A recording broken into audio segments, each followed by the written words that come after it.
4th down and 6. Olbridge, gotta have it. Shotgun formation, Nugent, a lot of time, rolls out. He's running out of space. Will roll the other way. They look, corner of the end zone, touchdown! Rowan heading for the touchpad with the lead, and the Props will take the men's 400-yard freestyle relay. Andrews will be in shotgun. He takes the snap, fakes the handoff. He'll throw it down the left sideline. He's got a wide open receiver. He's got the touchdown. Motion man is Simmons. Trotman throwing towards Simmons down the field, and he makes the catch in traffic for a Bearcats touchdown.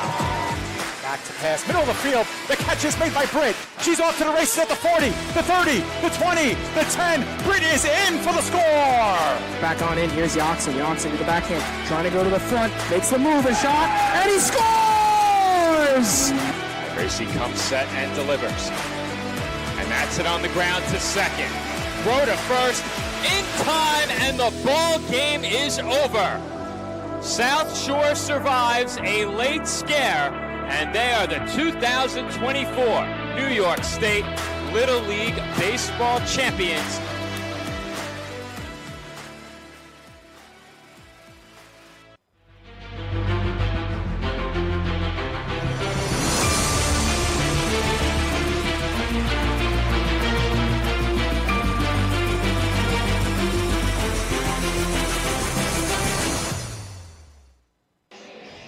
Live from the Warananko Sports Complex in Roselle, New Jersey, PDF Sports Network is proud to welcome you into coverage of the American Arena League 2's 2025 postseason playoffs. Tonight, it's the Eastern Division semifinal matchup as the top-seeded Jersey Bearcats take on the number 4 seed Maryland War Eagles. Good evening, everyone. My name is David Pizzuto alongside my broadcast partner, Joe Foreman. We are about 10 to 15 minutes away from kickoff here at Warananko, and so we welcome you to the Brownstone Grill in Metuchen pregame show as we break down what will be the third meeting of the season between these two Eastern Division rivals. And Joe, I guess we could start right there. The Bearcats went 7-1 during the regular season and locked up the number 1 seed a few weeks ago. But the one team that gave them a blemish is the same team they welcome to New Jersey tonight. It should make for a very intriguing intro to the AAL2 playoffs. Certainly plenty of intrigue surrounding this matchup to open the AAL2 postseason, and you mentioned the big reason why. The Bearcats come in with just 1 loss this season, and that loss came against this Maryland War Eagles team on the road, 25-20. However, it was a decisive win for Jersey at home all the way back in week 3, 40-14. In that game, a dominant first half for the Bearcats gave them all the cushion they needed to come away with the win, but the War Eagles showed that they were beginning to figure things out late in that game. That ultimately carried over into the Week 6 matchup, which Maryland won at home. You have to think that having a full complement of players in that home game was a factor, as it's often difficult to travel your full roster up the East Coast, but with a spot in the divisional championship game on the line tonight, you know that they have all hands on deck this evening. As for the Bearcats, this is their first time seeing this War Eagles team since the Week 6 loss, and you can be sure they are looking to make a statement on their home turf tonight. Absolutely, and we will continue to break down these two teams. But first, Joe, let's talk a little bit about these playoffs. Only the Eastern Division is in action tonight. This game intros the AAL2 playoffs. Tomorrow, the other Eastern Division semifinal takes place. It's a rare instance where every team in the league makes the playoffs, and perhaps deservedly so, as we've seen competitive games up and down the league all year. Let's take a look at the playoff structure on your screen. And what do you think of this 4 games in 6 weeks setup, Joe? I think that first and foremost, anything can happen, and you don't want to miss a snap, especially in the East Division. The Bearcats were the best team in the division this season by 2 games, but all season long, they were pushed to the limit by their divisional rivals. We already mentioned the win over Jersey for the War Eagles, but the Roughnecks were also seconds away from knocking off the Bearcats here at Warananko earlier this season.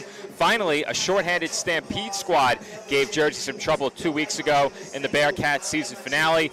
As for 4 games being played in 6 weeks, I think that the extended format is a true test of consistency. Not only do you need to be the better team against 2 familiar teams from your own division in the East, but you also have to face a couple of teams that you may not have seen before.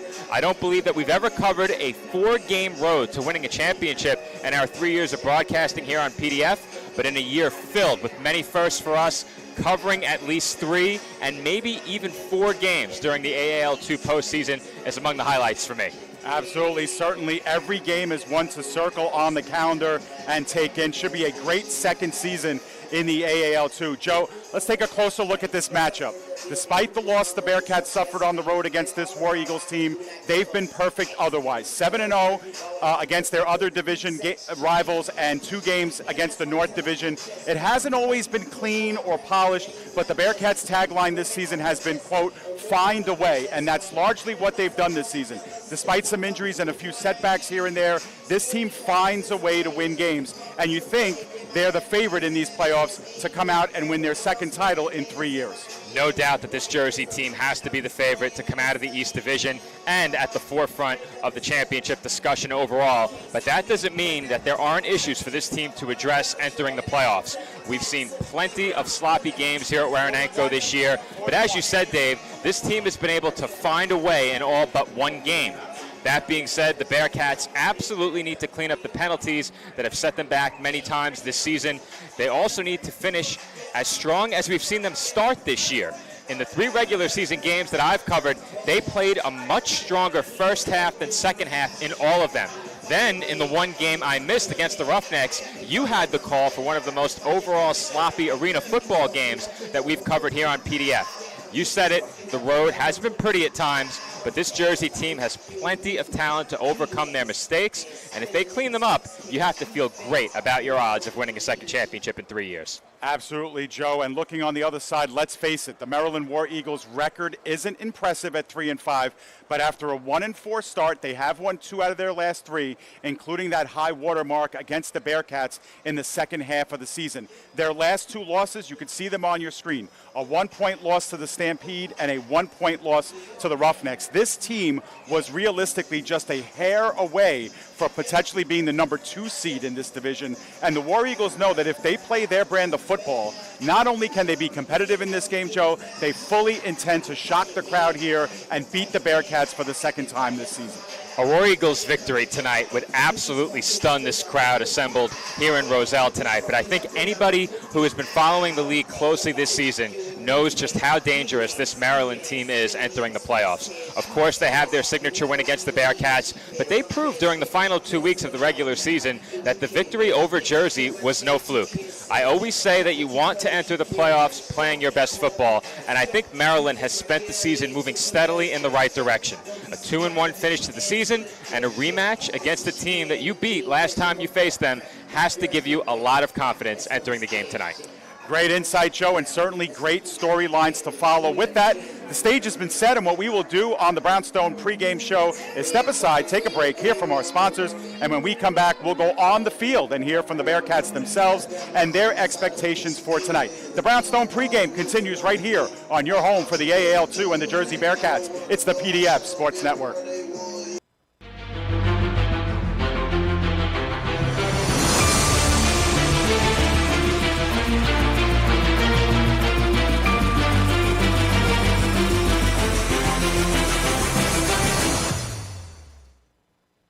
Burgers are better at the Brownstone in Metuchen. My weekend starts with the Brownstone burger, topped with cheddar, barbecue sauce, and a fried egg. Give me the Hawaiian burger. I love the Canadian bacon and sweet pineapple.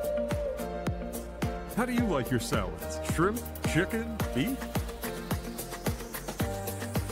Stop in and see why families are eating good at the Brownstone in Metuchen. We'll meet you at the Brownstone. We'll meet you at the Brownstone. Jersey Bearcats football is brought to you by Pino's Bakery. Located at 1027 Chestnut Street in Roselle, Pino's is your prime stop for specialty cakes, pastries, and deli delights. Always fresh and made to order, our family-owned shop prides itself on bringing our kitchen into your homes and your heart. Pino's is where family, tradition, and goodness are a daily thing.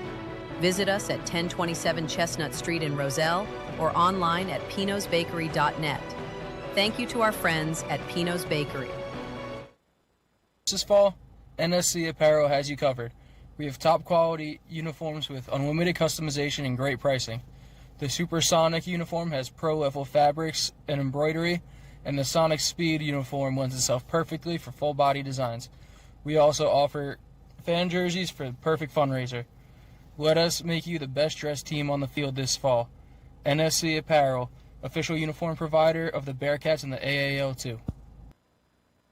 Today's game is presented by Total Performance Bodywork with Dave Riemann. Dave is a body worker, licensed massage therapist, and strength and movement coach. He's combined his wide variety of expertise into a system that he calls Total Performance Bodywork. Trusted by professional athletes and bodybuilders, Dave has been helping people to recover from new and old injuries, improve their breathing efficiency, athletic performance, mobility, flexibility, and their overall strength. Visit Total Performance Bodywork at totalperformancebodywork.com or contact Dave by calling 610-570-7480 or email Dave Riemann at rcn.com. Refined, restorative, results-driven. At CMX iMed Bar, we blend medicine, aesthetics, and wellness into one luxury experience, led by Dr. Angela Roque. Located in the heart of Pier Village, Long Branch. Visit cmximedbar.com or text 9089-232-694 to look better, feel better, live elevated.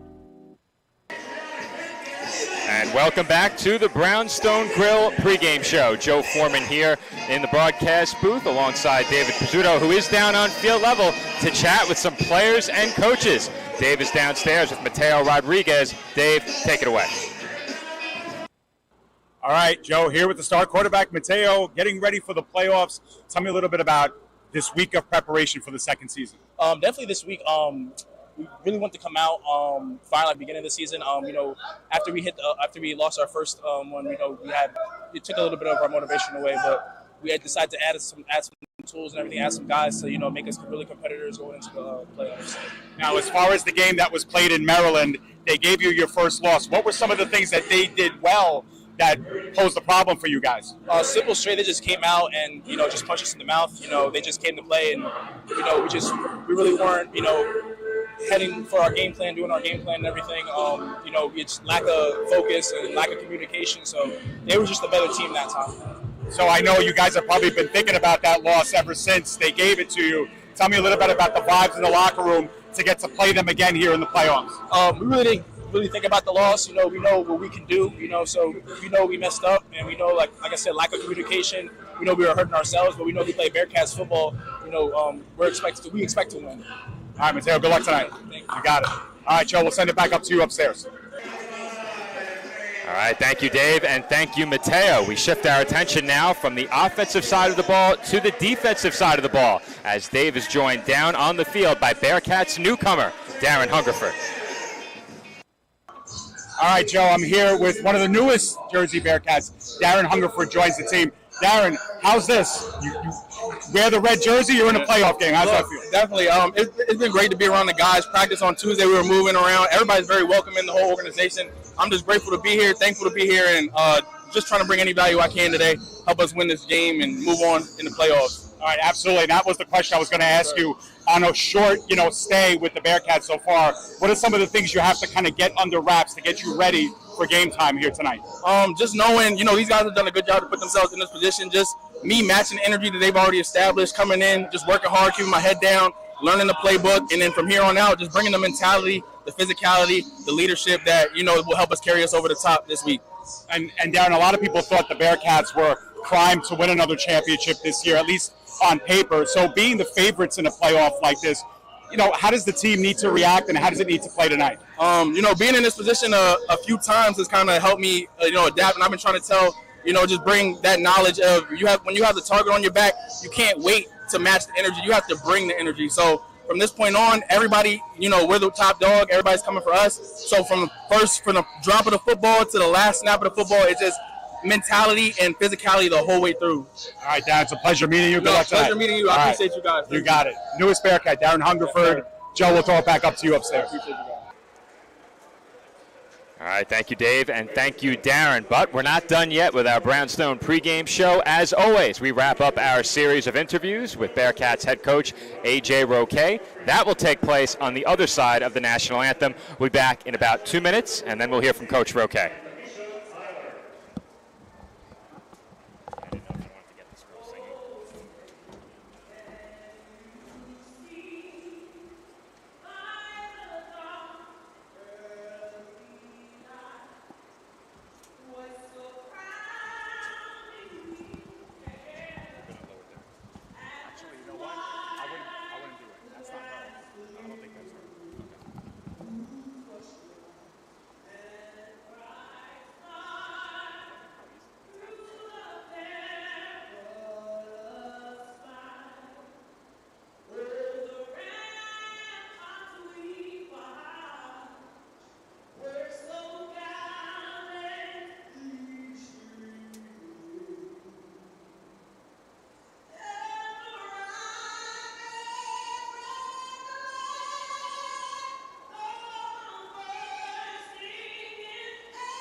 All right, just moments away from kickoff. We'll throw it down to Dave with Coach Roque.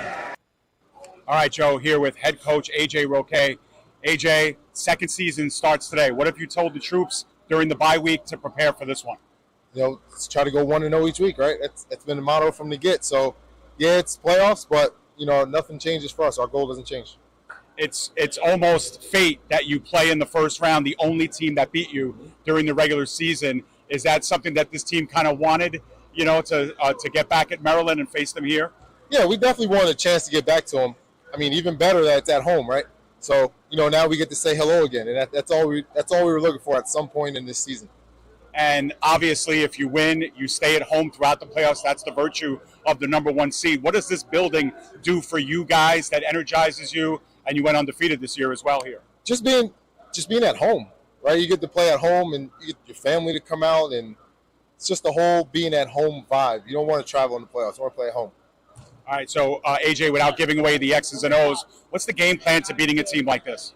Just playing physical and having high energy from the time we come out this tunnel to the time that reads 0. All right, AJ, good luck tonight. Yes, sir. Thank you. All right, Joe, we'll throw it back up to you. If you plan to do chicken, then do chicken like a champ at Wing It On in Linden. Voted #1 medium wing sauce at the National Buffalo Wing Festival. Wing It On is family owned and operated in Linden, New Jersey, and we have an excellent array of your favorite wings and chicken done to perfection. We have the true flavor of champions at Wing It On. Stop in or order now at wingiton.com or call our store at 908-486-0910. Refined, restorative, results-driven. At CMX iMed Bar, we blend medicine, aesthetics, and wellness into one luxury experience, led by Dr. Angela Roque. Located in the heart of Pier Village, Long Branch. Visit cmximedbar.com or text 9089-232-694 to look better, feel better, live elevated. Welcome back here to Waranenko Sports Complex. We are just moments away from kickoff between the Maryland War Eagles, the number 4 seed in the East, a record of 3-5 against the Jersey Bearcats, top seeds, and a record of 7-1. The one loss, however, at the hands of this Maryland War Eagles team. Joe, talked about it with AJ, talked about it with the players as well. This home field is special to the Bearcats. They're undefeated here. What goes well for them here in this building? What are their keys to winning tonight?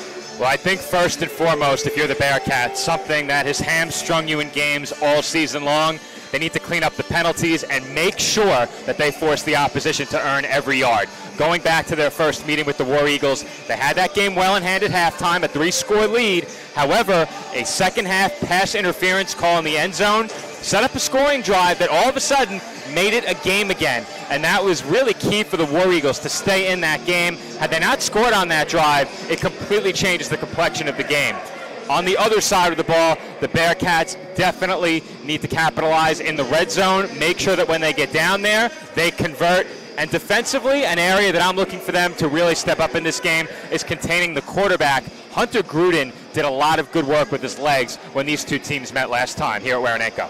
Yeah, I remember in that game, Joe, the War Eagles got away from their run game a little bit, and in the second half, it was Gruden who was really the catalyst, got them back in it. If you're Maryland, your high water mark was that win, Joe, and the most amount of points that they've scored this season in a game was in that 25-20 win. What do they have to do to get on the register often in this one and win this one?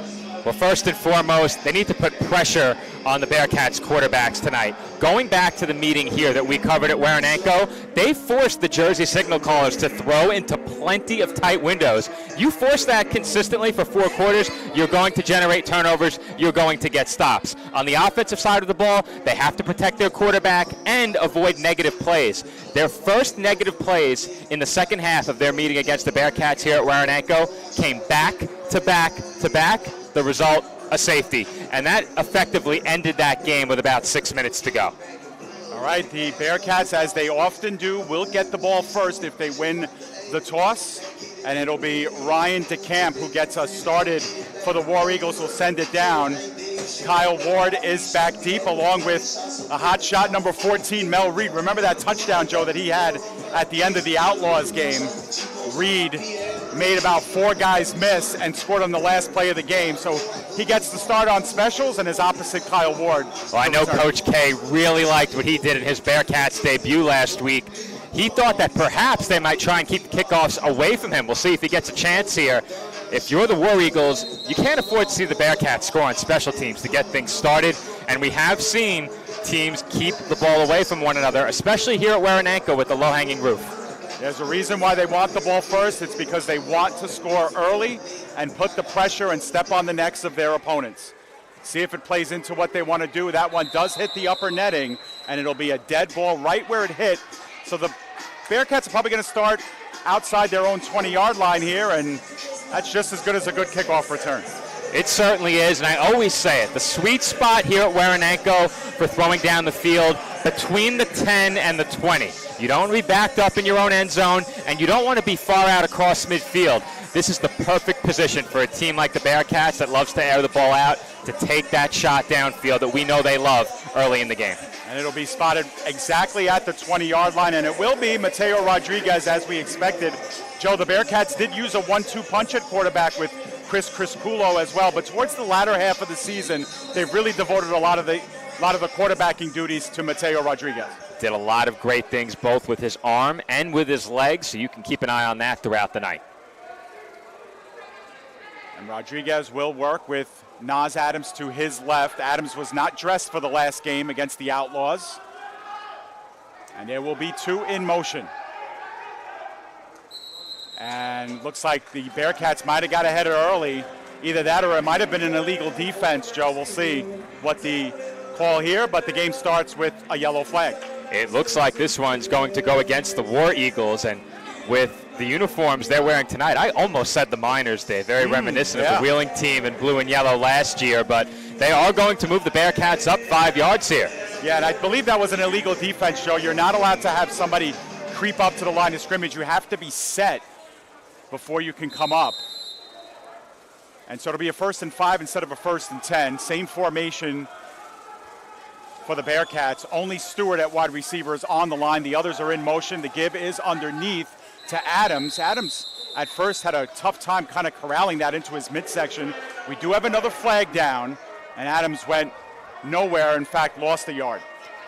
And for a moment, I thought he lost the football the way that he may have bobbled it and then looked down toward the turf. For an instant there, I thought he had lost it. We're going to get another look here on replay, and I think it did come loose just a bit.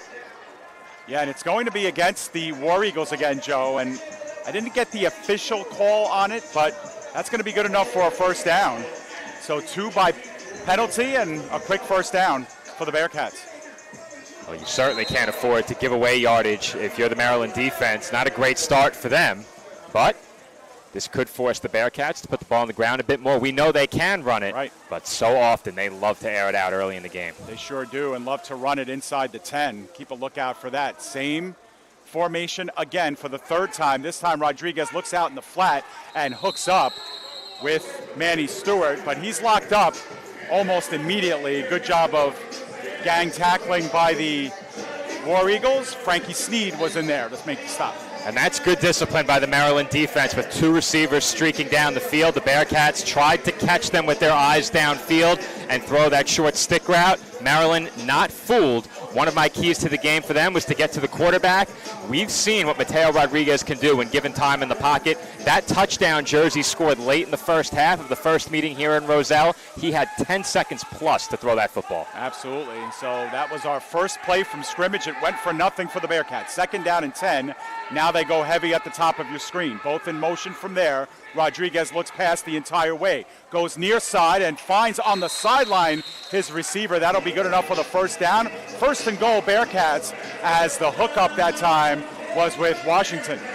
Washington sitting down right along the boards there as the Bearcats hurry to the line. But at the very least, Maryland forced Rodriguez to throw into a tighter window again.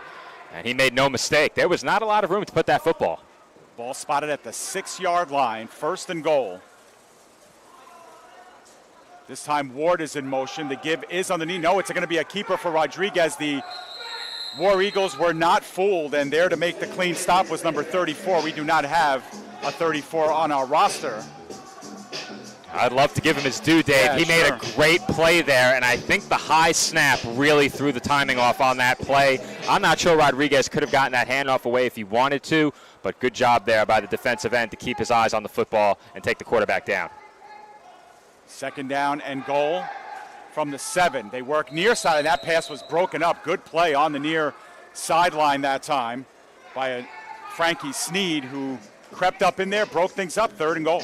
They're doing it again, Dave. They're forcing Mateo Rodriguez to throw it to some very tight windows early in this game as we get one more look at that failed read option on the previous down. It is now 3rd down, but again, Rodriguez looking to throw to the sideline, trying to fit that ball in a very tight window.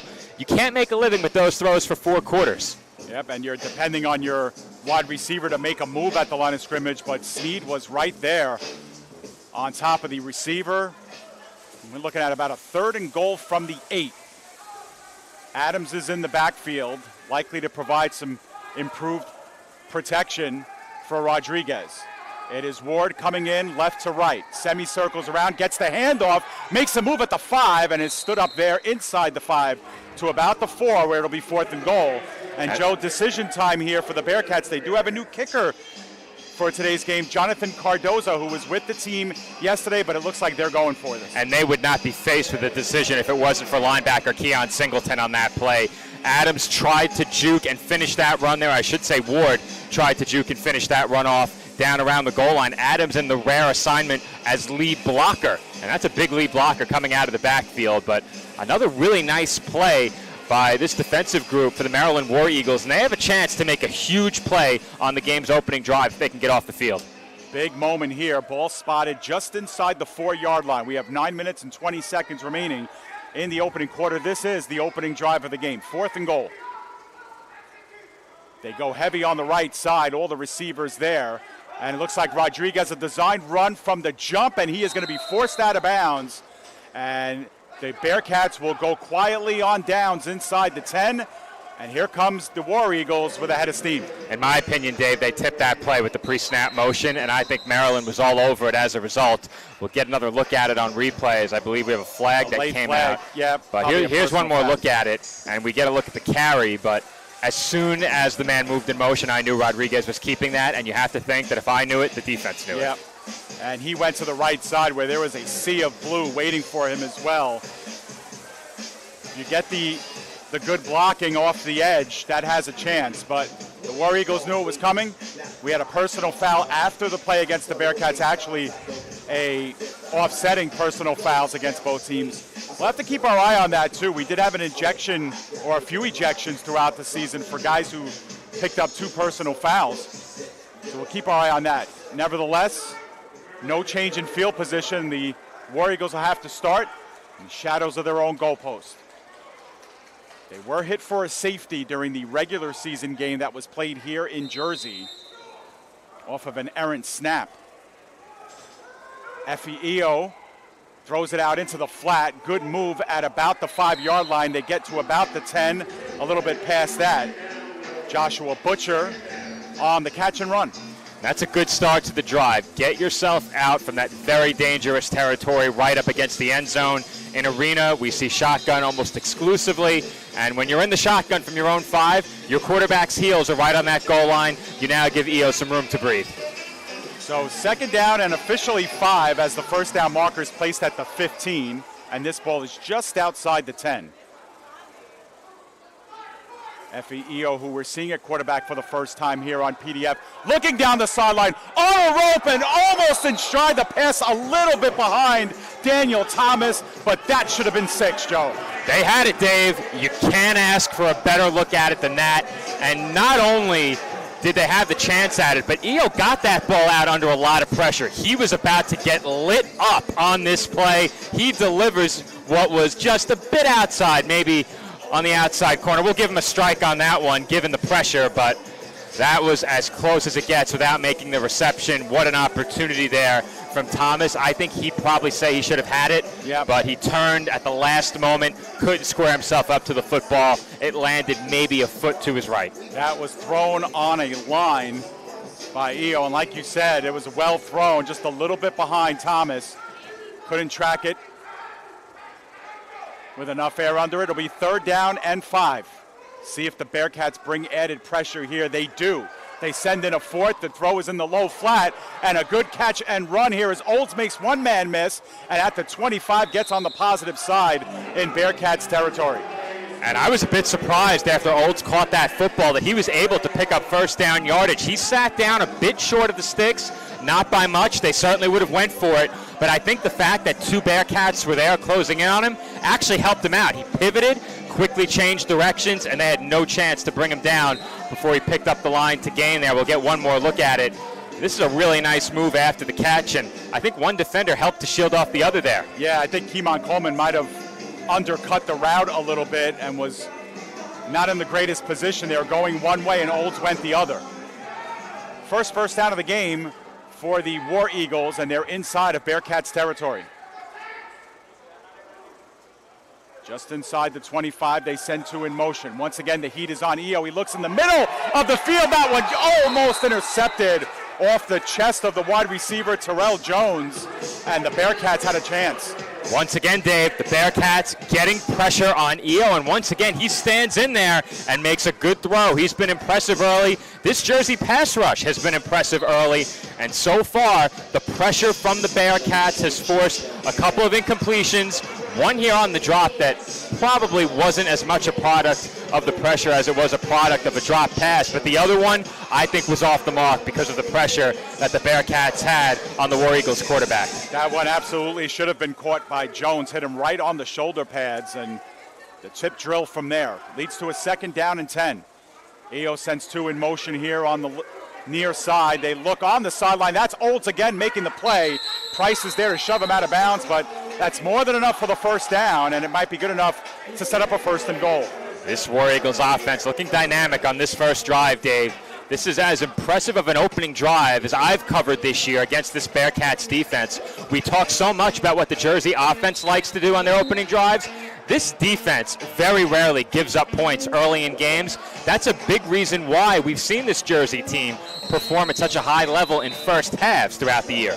And we have a media timeout here, and so perhaps just in time for the Bearcats, as we will have a promotion going on the field. It's time to dress like a Bearcat, Dave. It is time to dress like a Bearcat, and with this first quarter, we will have our first sponsored timeout, and our first quarter sponsor reminds you that we are sponsored by Pino's Bakery, located on 1027 Chestnut Street in Roselle, New Jersey.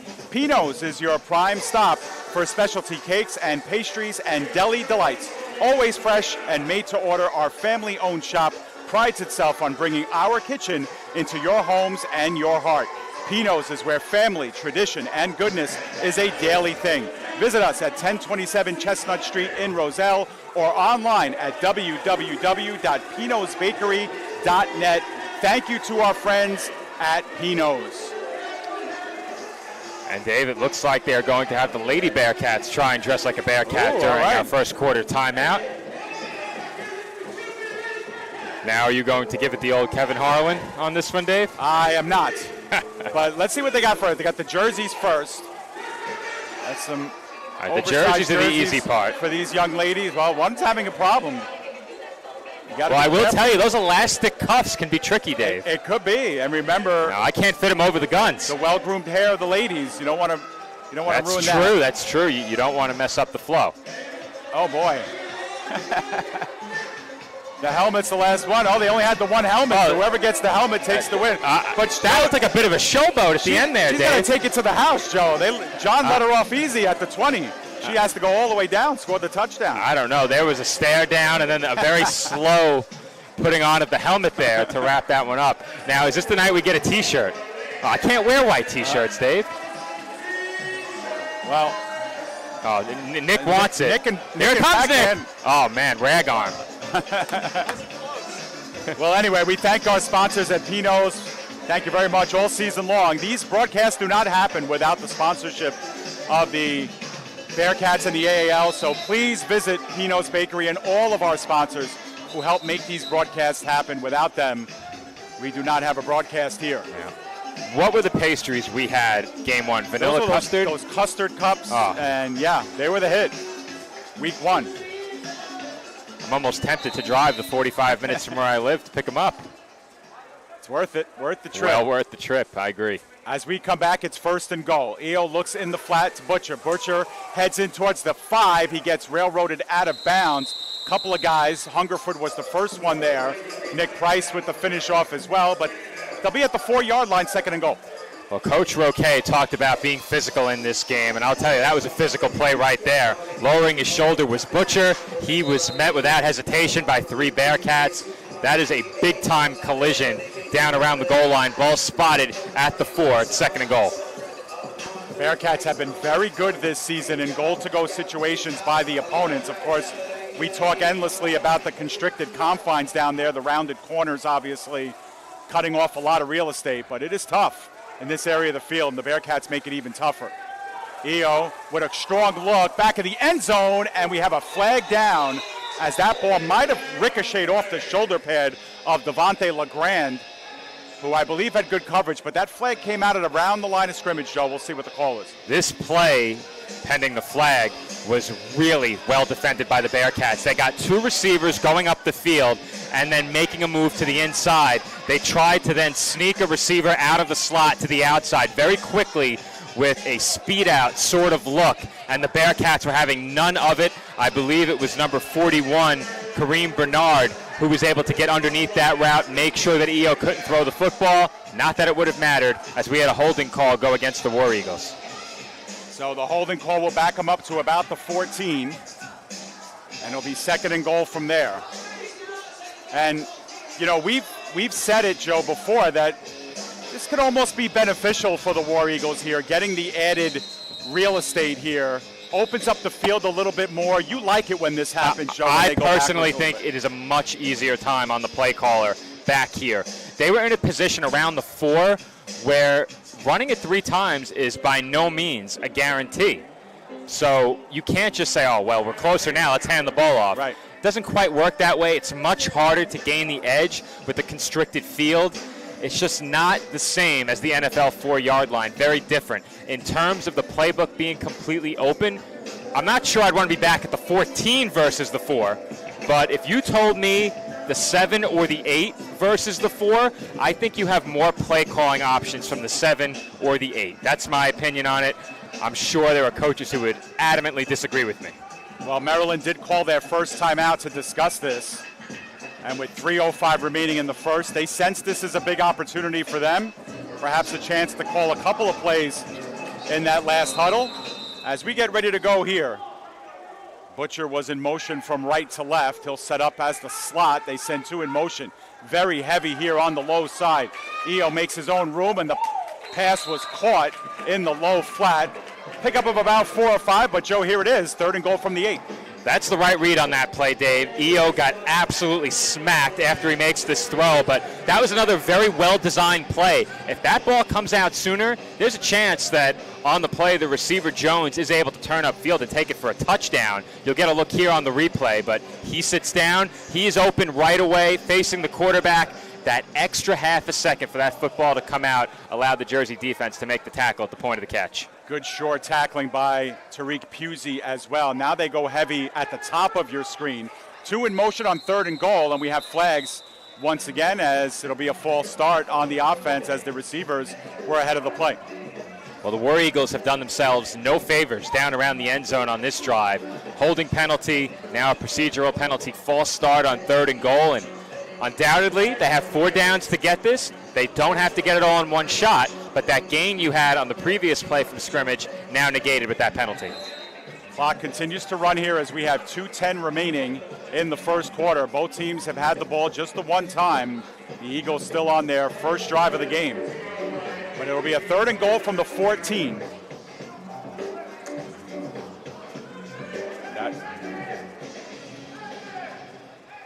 Two downs here to gain it. Now remember, they do have a kicker on staff as well.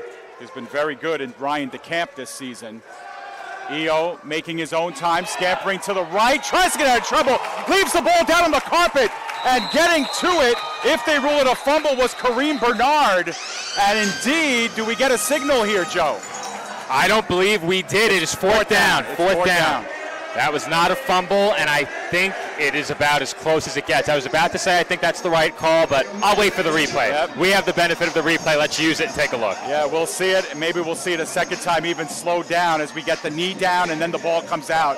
I believe he was down, Joe. I saw those knees come down, and then the ball left on the carpet from there. But it's 4th and goal from the 24, and Joe, I think we're going to see a field goal attempt. This would be as impressive a kick as we've ever seen in an arena game. It would undoubtedly be the longest field goal we've seen in our 3 years of arena. How tough with the low roof to kick one from here. This is a 31 plus 8, so a 39-yard field goal with the low roof. Now we're going to have time whistled as the ball's spotted at the middle of the hash marks. Now we do have a minute remaining in the first quarter, and going back deep, and I think this is a good decision here. Mel Reed is back deep just to play this one if it falls short. Do you think they're actually going to kick it, Dave? Yeah, I think they will. He was kicking bombs, and that one does hit the netting. That's a live ball. No, actually it's not, because it's dead once it hits the net. So missed field goal. The Bearcats will take over. And they should take over, I think, at the line of scrimmage, Joe, unless we're going to see where they take over. It will be at the line of scrimmage. And there's one more look at that play to confirm the knee was indeed down. I think they got it right. Well, either way, they give the ball back to the Bearcats at that same line of scrimmage anyway. So they got the benefits of a field goal attempt, but the Bearcats will take over. Well, how about this, Dave? Nearly 14 and a half minutes, 2 possessions in the game. Absolutely. 2 possessions and no points to show for it either. Both teams go on some pretty decently long drives. The Bearcats gave the ball back at about the 9-minute mark. So that was about an 8.5-minute drive by the War Eagles that ends up with no points. And, you know, they could blame themselves a little bit, Joe. A lot of penalties there once they got inside the goal-to-go situation. And then, of course, that big sack. Will the Bearcats take that shot? We know they love it from this area of the field, and they love using it on first down. It's a card they love to pull from the deck. It'll be Stewart in motion. He's the slot receiver. He's running the post deep. Rodriguez is in trouble, wants to throw it short in the general direction of Kyle Ward, but nobody home. That'll be the final play of the first quarter. I think he wanted Stewart on that play, Dave. He made a double move toward the corner. We'll get one more look at it perhaps in just a moment, but this should take us to the end of quarter number 1. See if the horn does indeed sound. The Bearcats are switching fields, and that will do it for the first quarter of play. We have no score between the Bearcats and the War Eagles. We will step aside, take a very short break, and bring you back to action here from Warananko.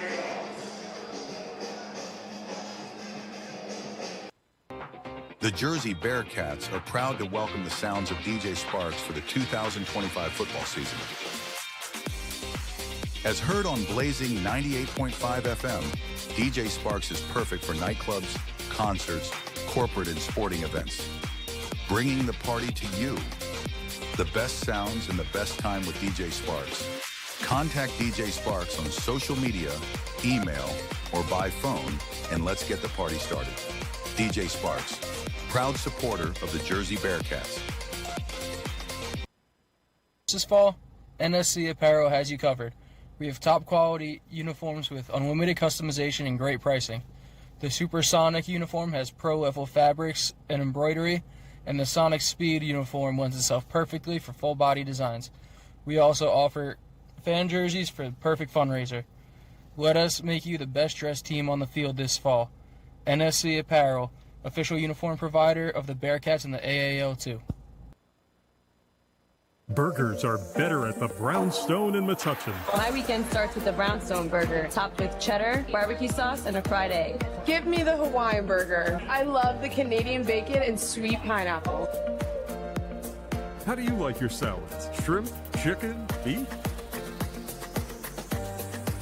Stop in and see why families are eating good at the Brownstone in Metuchen. We'll meet you at the Brownstone. We'll meet you at the Brownstone.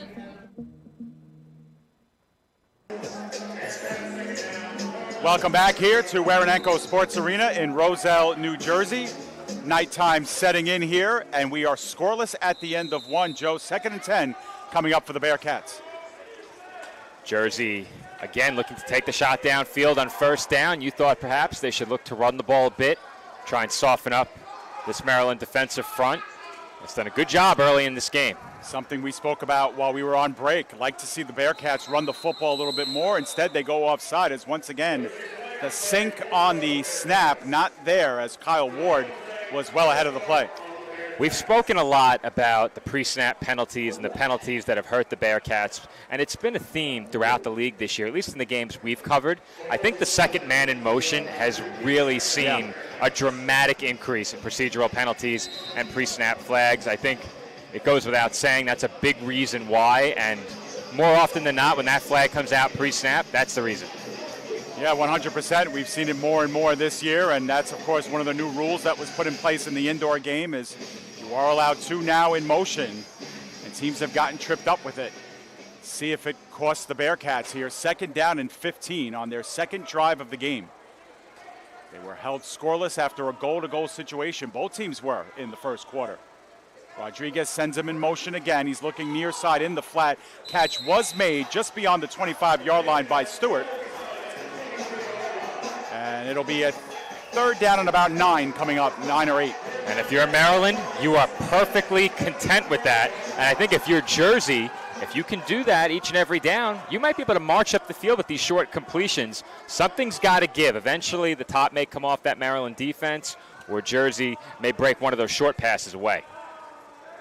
On 3rd and 8, we'll see what they go to now as they will give it underneath to Adams, who lost the football. It's picked up in midair off the carpet, and the War Eagles will take over. Kadeem Bailey was in the right place at the right time, scooped it up. 1st down, War Eagles.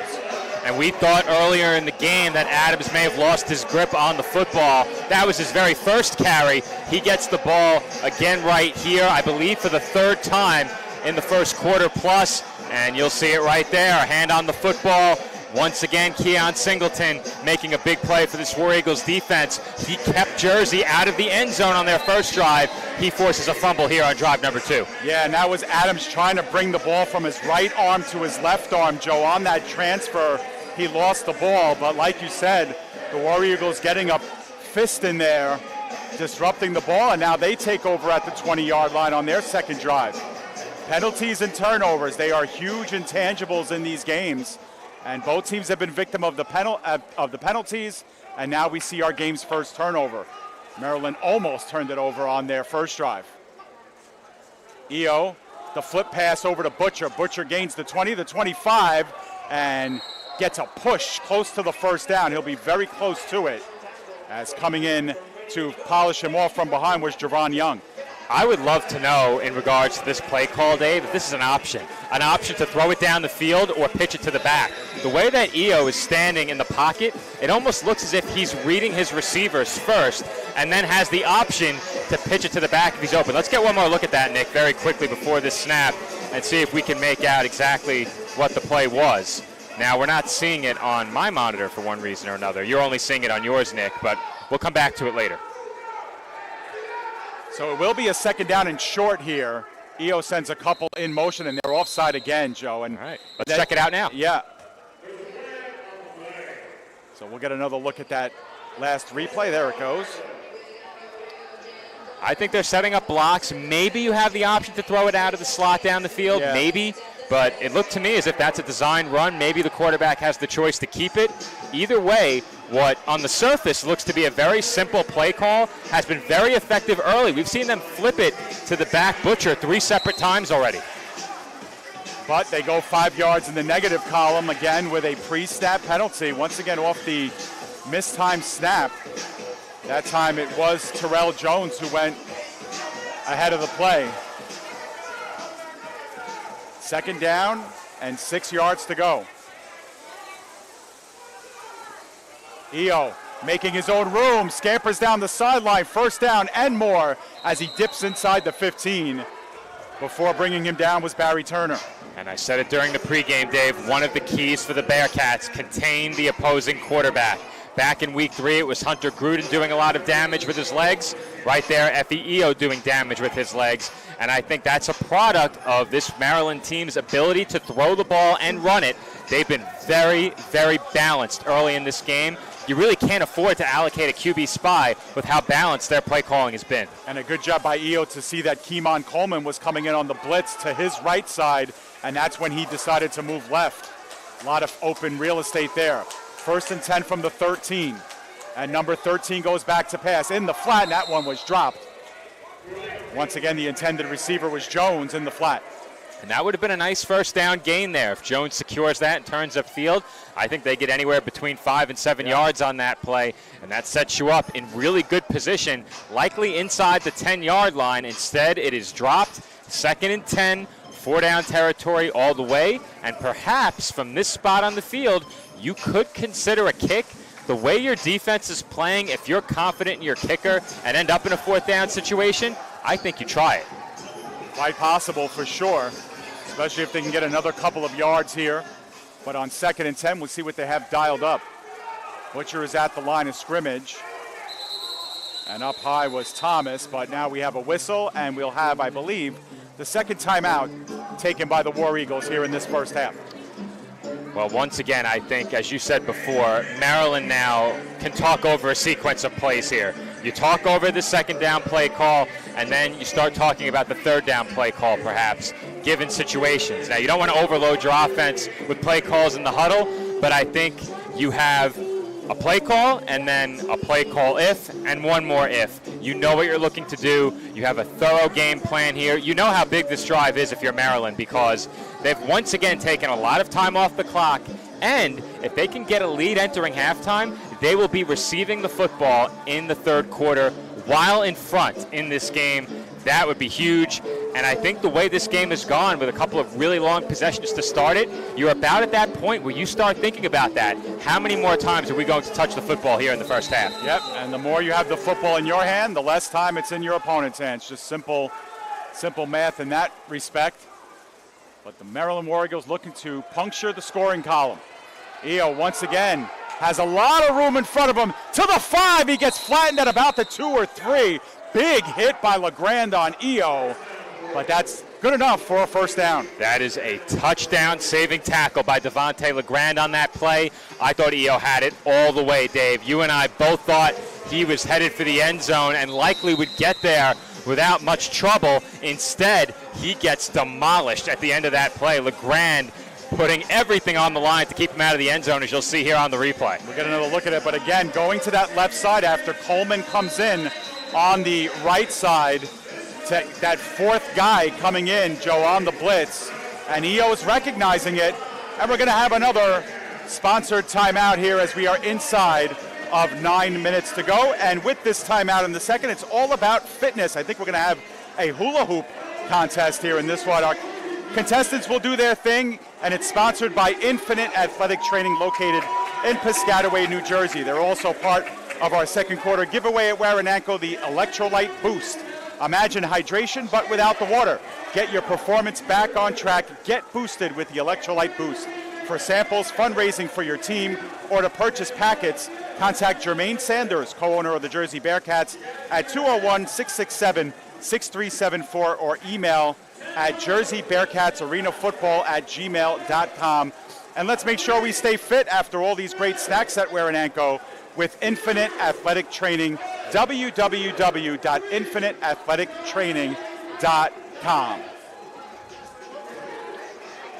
Well, fortunately for me, Dave, it's summertime, which means I have a lot more free time.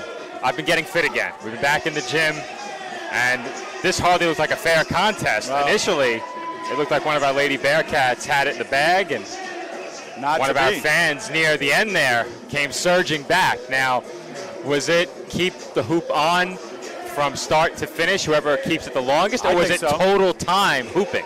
I think it's start to finish. It's start to finish. Oh, look at that. Robbed. Where? Lavona got robbed of a T-shirt. Right in front, the hand went up. Oh. Was it a white T-shirt? No, it was black. Oh, I want that one. Yeah.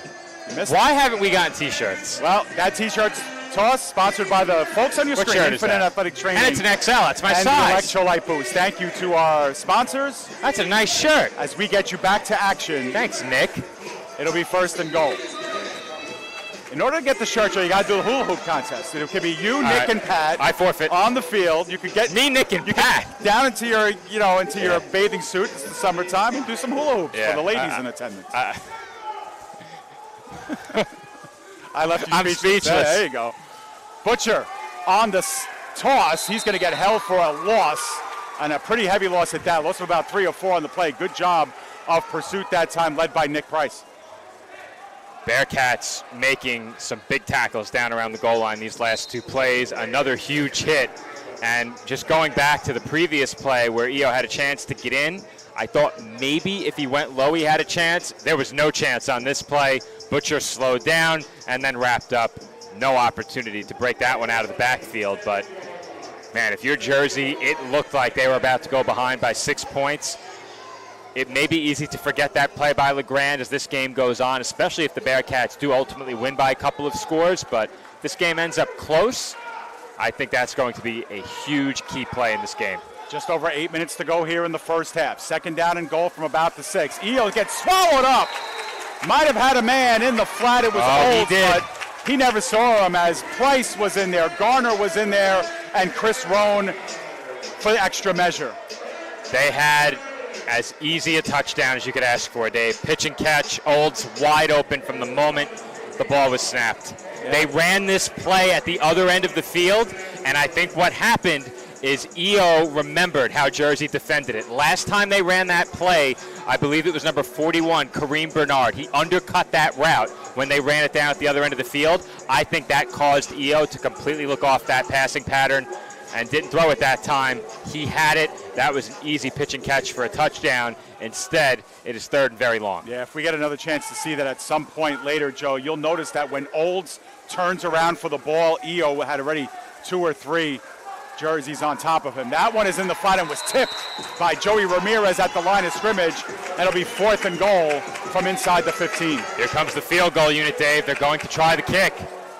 And you know, Joe, I got to hand it to the Bearcats. The last time the War Eagles had a 1st and goal from the 4-yard line, that drive ended at midfield. And now they had a 1st and goal from the 2, and this drive ends at the 15-yard line with a field goal attempt, so still some points on the table.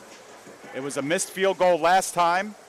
If you add on the 8 yards that are in the end zone, we're looking at about a 29-yard field goal with this very low ceiling here. It's blocked, and a live ball on the carpet is corralled by the Bearcats. Young got on top of it, and for the second time in the game, the War Eagles have a 1st and goal inside the 5 and come away with nothing. This Bearcats defense in the red zone has been phenomenal, Dave, but it all starts with that tackle by LeGrand. I thought they had a walk-in touchdown, and perhaps EO thought he had the walk-in touchdown, tried to contort his body right around the goal line, and LeGrand sold out to pin him to the boards. After that, they did not move forward on a single play, and Jersey gets it back. We've talked all season long and each of the last 3 seasons about how explosive this Jersey offense is. Tonight it's been the defense, and we've said it as well. It's not only this offense that makes big plays, the defense certainly capable, and we're seeing that on full display here in this first half. Under 6 minutes to go until halftime. Yep, and this is the playoffs for you. Very tight game of inches, and perhaps on that first field goal try by DeCamp, recognizing how low the ceiling was, tried to really line drive that through. And there was a bunch of linemen there with their hands up. There's the give, this time to Ward, and Ward is able to cut ahead for about 5 yards. And that's a good first down play. You get to nearly midfield on the carry, but you pick up 4, maybe 5, give them 5 on the play, and now you get moving in the right direction. You don't have to hit a big pass play on 3rd down to pick up a first. They're in hurry-up mode. And it is Ward continuing to stay in the backfield with Adams having fumbled on the last drive. They look in the flat right near the first down marker. The catch was made by Todd Simmons Jr. We'll see if it's enough for the first down. I think he just got it, Dave, though when I saw him catch it, I thought he was short. Yeah, now, it looks like it will be. They have spotted him short. I thought the lines judge on our sideline had given him the first down. Well, it is being moved. They're moving it up, and they are going to give him the first down. Is it enough? Yes, it is. Yeah. Let's run that back one more time, Nick. I thought he may have been just short. Looked like Simmons set up right inside the pylon, or right inside the first down marker, and got stood up right there. Here's another look. Yeah, we'll see where Simmons stops his route. It's right in front of the marker, and I think he had it. I think his arms were across the line to gain. I think he had it. He had that ball trapped right on his shoulder pad, which was right at the first down marker. So 1st and 10. How did he hold on to that? Yeah, new set of downs just outside the 20. The give once again is to Ward.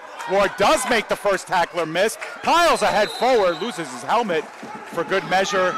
He might be just a trickle short of the first. And Singleton almost made another great play, Dave. He was in there to blow that one up. And for the first time tonight, he could not wrap up the ball carrier. That allowed Ward to pick up a nice chunk. 2nd and 2 coming up here from about the 13-yard line, just inside the 13. The give once again underneath, and that time the Eagles not fooled. Rodriguez had the option there, Joe, but felt the players were going to come to him, gave it to Ward, and he was swallowed up for a loss. Yeah, he was in a stare down with number 34, who once again is not on our roster. They were face to face, just waiting for one to make a move, and it was Rodriguez who hands the football off. And yep, there it is. There's a nice freeze frame of it. Whether that was intentional or not, I'm not sure if that was a video glitch or great engineering work by Nick. That's right, great engineering by Nick. Now the War Eagles do have a member on the line. They do have a lineman who is without a number tonight, D. Redmond. I'm not sure if he's wearing number 34. Could be, but 34 is without a number. I think that would make sense. It would make sense. Let's assume it's him. It's 3rd down and 4. Redmond it is. Playing defensive line. It's a big play here. Undoubtedly 2-down territory. Washington is the receiver in motion, but I think the Bearcats have whistled for a timeout. We'll see if it's official. And it is. 2:49 remaining, and the Bearcats have used their first. That's the big number, Dave. 2:49 to go. This very well could be the last time Jersey touches the football in the first half. And from experience, we know not to call the half too early. These teams need anywhere from 3 to 5 seconds to score. So you could certainly make something happen with very limited time, but the way this game has gone and the way that these two teams have driven the football in their first few drives, it is very reasonable to think that you might not touch the football again. If you're the Bearcats, you need to make this drive count, make sure you get this play call right, and execute here on 3rd down. Yep. Last time these two teams played, the Bearcats scored a touchdown right at the end of the first half to make it, at that time, a 3-score game. But in a game like this, Joe, where it's been a battle of attrition defensively, this is a big, big drive and a big, big scoring opportunity for the Bearcats. Can't leave points on the field consistently. Washington in motion once again, right to left. He lines up in the slot, middle of the field, extends, touchdown! Bearcats execute on 3rd, Dave. Well executed play there. You could see 2 receivers come open. I thought initially this ball was going to the right sideline, but Rodriguez had other plans. He delivers a strike down the middle of the field for the touchdown, and Jersey had their pick on this play. If you take a look here, they had the look in the end zone, they had a look on the sideline, and the reason why is the defensive back, Javon Taylor, he got caught between 2 offensive players. They did not have the same level of help in the secondary that they've had throughout the game, and that's a really tough position to be in if you're Taylor. Not much he could do there, and a great throw by Rodriguez to put Jersey in front.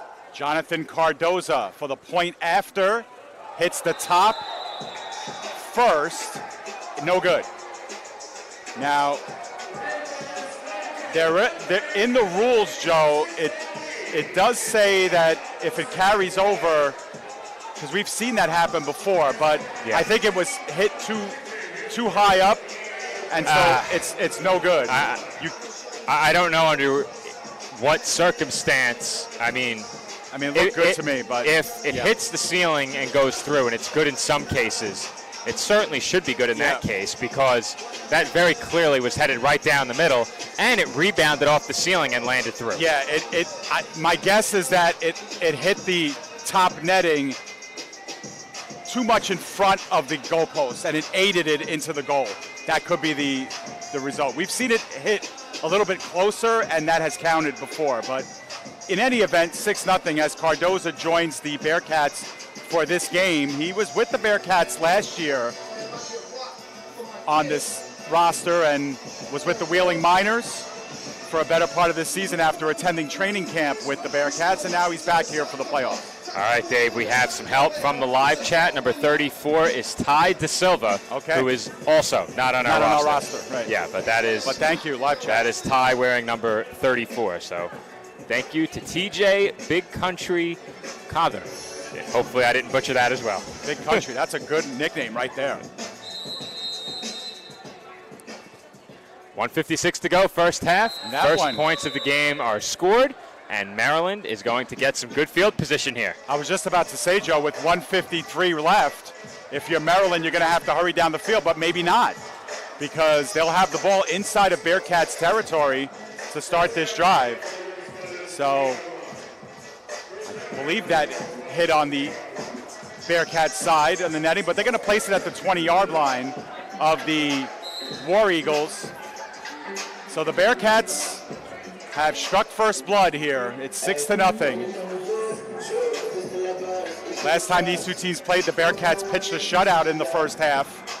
The only points that they yielded here in Jersey were in the second half of that game. The backbreaker in that game was the touchdown in the closing seconds of the first half. Right at the end. That changed the game completely. Right. Bearcats were just able to, I don't want to say play on cruise control for the rest of the way, but really with that type of a cushion, played very comfortable.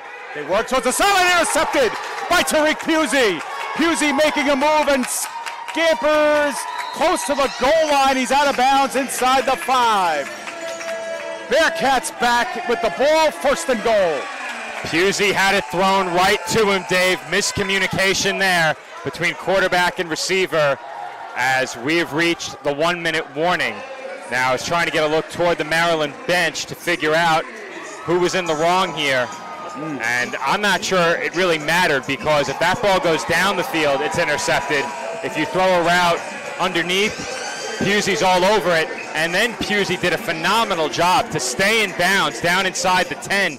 He bought himself a few extra yards on that run back, waiting to see exactly where they spotted the football. But either way, it was in very good field position. They're at the 1. They're at the 1-yard line, Dave. So Pusey looked as if he was going to be out around the 5, maybe even further back than that. Instead, Jersey needs just 1 yard to make this a 2-score game, and how quickly just 2 plays have completely shifted this game. 100%, and the Bearcats defense came to play tonight. They've ruined a couple of first and goal opportunities for the War Eagles, held them to missed field goals on both of those drives, and now they get the critical turnover that sets them up potentially with an opportunity to cash in on a 1-yard drive for a touchdown. Look at Chris Roan in the backfield at fullback. He paves the way for Adams, and Adams is in for the touchdown, and the Bearcats go up by 2 scores. Never a chance for Maryland with Roan leading the way on that play, Dave. He pushed the pile straight through to the back of the end zone. Adams didn't have to do much except follow the big guy up front, and Jersey goes in front by a pair of scores. It's now 12-0. Just a minute and a half ago, things were looking a bit shaky for the Bearcats. 3rd and long, you might be giving the ball up before halftime. Maryland getting it back with a chance to take the lead. Instead, the Bearcats in front by 12, pending the extra point. They do elect to go for 1 here. Chris Kulo with the hold. Cardoza has it blocked, and that one is no good. It will not be returned, and our score remains 12-0 with 51 seconds remaining in the first half.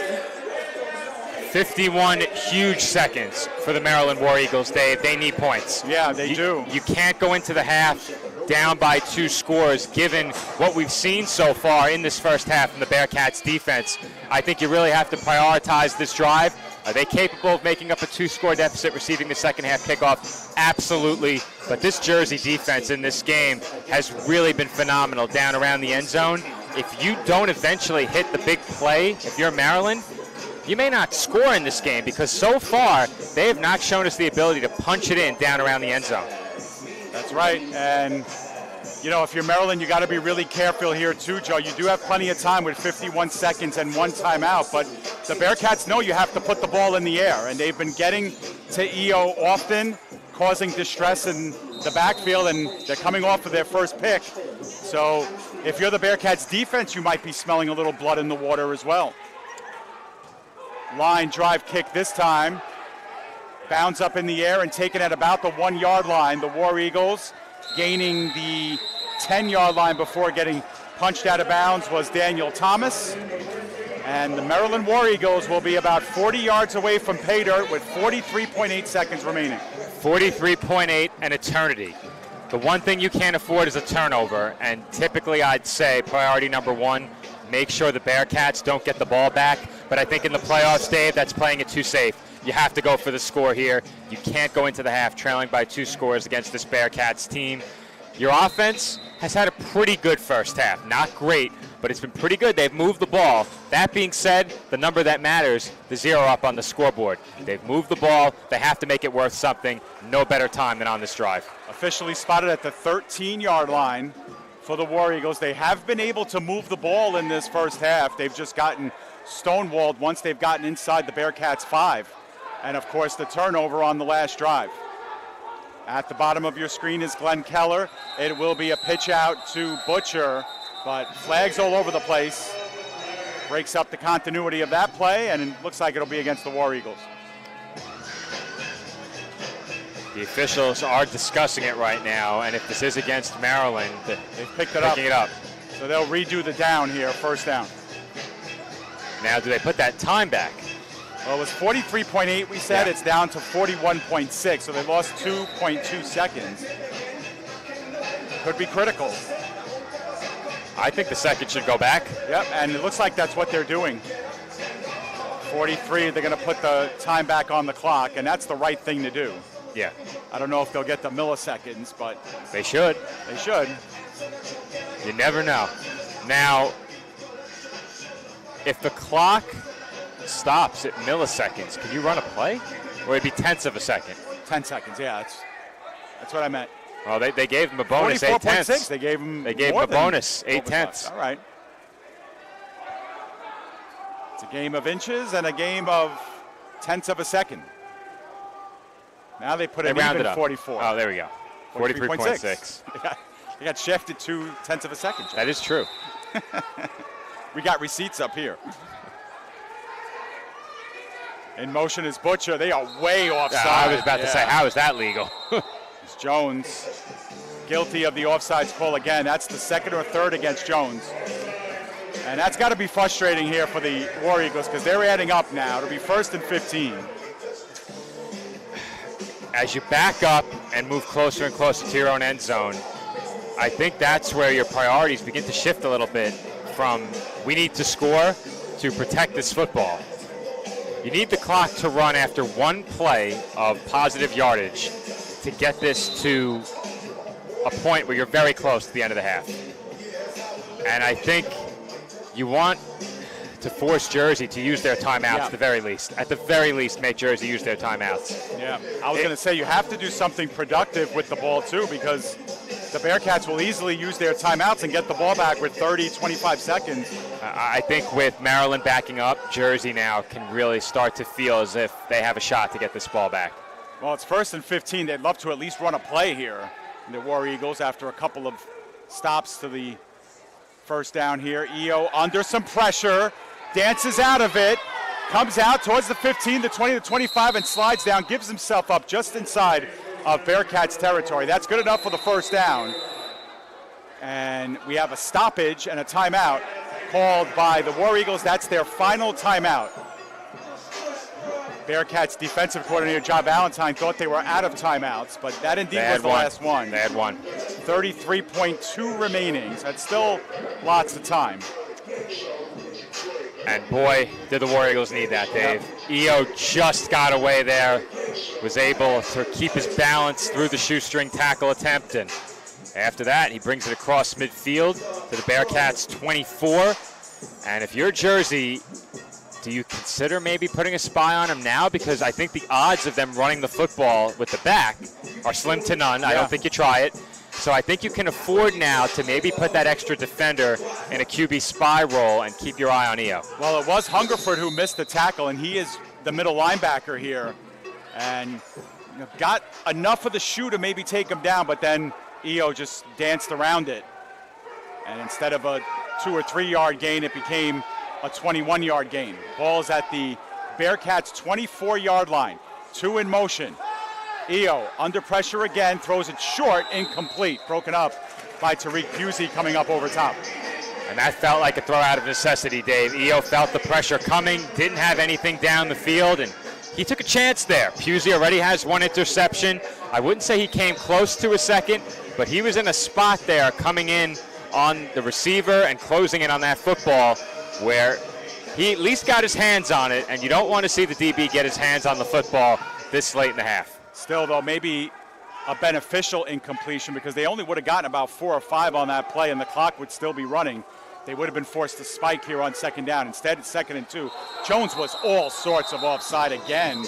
And, you know, I think the officials are trying to give him a little bit of leeway, They Joe. are. They're giving him plenty. Yeah, he's 2 yards past the line of scrimmage. He really needs to shorten up his jump there. Or now, is that on him or is that on the snapper? Well, is that on the quarterback? I think with 2 in motion, it has to be on him. I think it has to be. That can't be easy to coordinate. Because I would think you'd want your receivers to be even. I have to be honest, Dave, I hate the rule change. Yeah. I hate it. Because it's drastically slowed the games. We get so many penalties. It just doesn't seem like the teams are accustomed to it. It's every team. It's not just one team.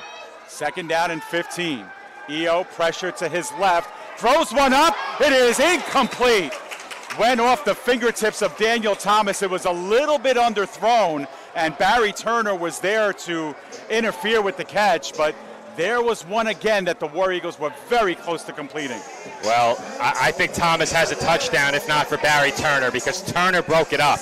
Thomas was there waiting for it, and I think all he could have done more is elevate. If he elevates, maybe he gets his arms, gets the breadbasket over the outstretched arm of Turner. But that's a great play by Turner to even spark this conversation, because out of the hand of EO, I thought he had the touchdown. Once again, they had the look. Once again, they can't connect. This could very easily be a tie game. Now there's 19.2 seconds to go, and it's 3rd down and 15. So if you're the War Eagles and you get a part of this and the clock is running, you got to get right back to the line of scrimmage for a final play. The pitch is to Butcher. Butcher trying to make a couple of guys miss, does. Gains to 25, and it gets taken out of bounds. That's a crucial out of bounds there because it stops the clock, or it should have. It does not. The clock is still moving. Yeah, the officials are waving a stoppage, and it's still not stopping. And will that be the half? No, they are going to put time on the clock.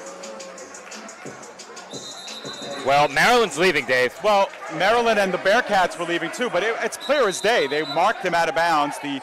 The arms went up to stop the clock with about 11 seconds to go, 10, 11 seconds to go.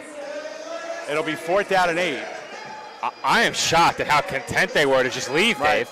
Well, because the other factor here, Joe, is whatever this play is, you've got to take up the final 11 seconds. You don't want to give the ball back, having not gotten the first down, back to the Bearcats for one play before half. 11 seconds is an amount of time where it's very difficult to decide we're taking the rest of this half with us. I don't think you can do that. Sure. So, you got to either go for the end zone here and try to go all the way back if you're the quarterback and throw for the end zone. One final play if you do leave 1 second left. But yeah, I think if you're the Eagles, you're thinking, let's get out of here. And this is sort of looking eerily similar to the first game that we had here in Jersey, where the Bearcats had a 12-0 lead. It seemed like that was what it was going to be at half, and they ended up punching one just before the end of the first half to make it 18. Well, Dave, they put 7.9 on rather than 11, so it becomes a bit easier to take the half with you. I agree. Butcher is in there for some added protection for EO. They come in hot, elevating, making the catches. Jones makes a man miss at the 10. He gets inside the 10, but that will do it. The War Eagles cannot stop the clock, and we are indeed at the half. The Bearcats defensively hold the entire first half, and they take a 12-0 lead into intermission. Joe, let's hang out here. We'll wait to see if head coach A.J. Roquet takes the headset here. There is a penalty as well at the end of this half, and it might be a personal foul against the War Eagles. And if so, that'll do it. So it is a penalty against Maryland to end the half. Still something now, to work they would out. have to run a play, Dave. If there's a penalty to end the half, they might have to run a play. Well, on a defensive foul. Yeah. Let's see here. We get an official signal. I'm being obscured by the, now they're going to get the coaches involved. So we'll keep things right here. Reminder, at halftime, we'll have our Lady Bearcat spotlight. A couple of interviews with them that we'll conduct. So stick around after the break. Meanwhile, the War Eagles have gone into their locker room, and the Bearcats they're are long gone. Just about there as well. They're all hanging out by the doorway here. Field is cleared otherwise.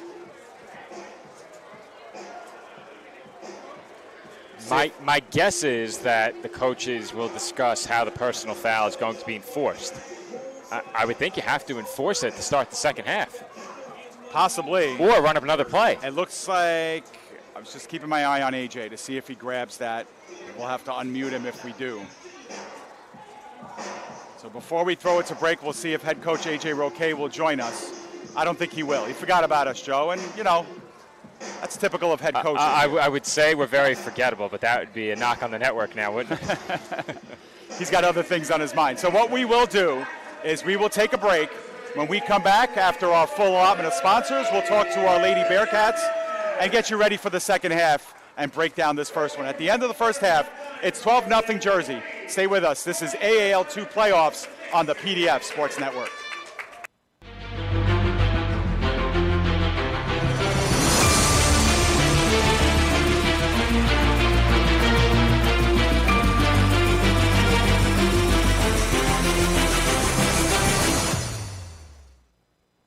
Burgers are better at the Brownstone in Metuchen. My weekend starts with the Brownstone burger, topped with cheddar, barbecue sauce, and a fried egg. Give me the Hawaiian burger. I love the Canadian bacon and sweet pineapple. How do you like your salads? Shrimp, chicken, beef? Stop in and see why families are eating good at the Brownstone in Metuchen. We'll meet you at the Brownstone. We'll meet you at the Brownstone. Jersey Bearcats football is brought to you by Pino's Bakery.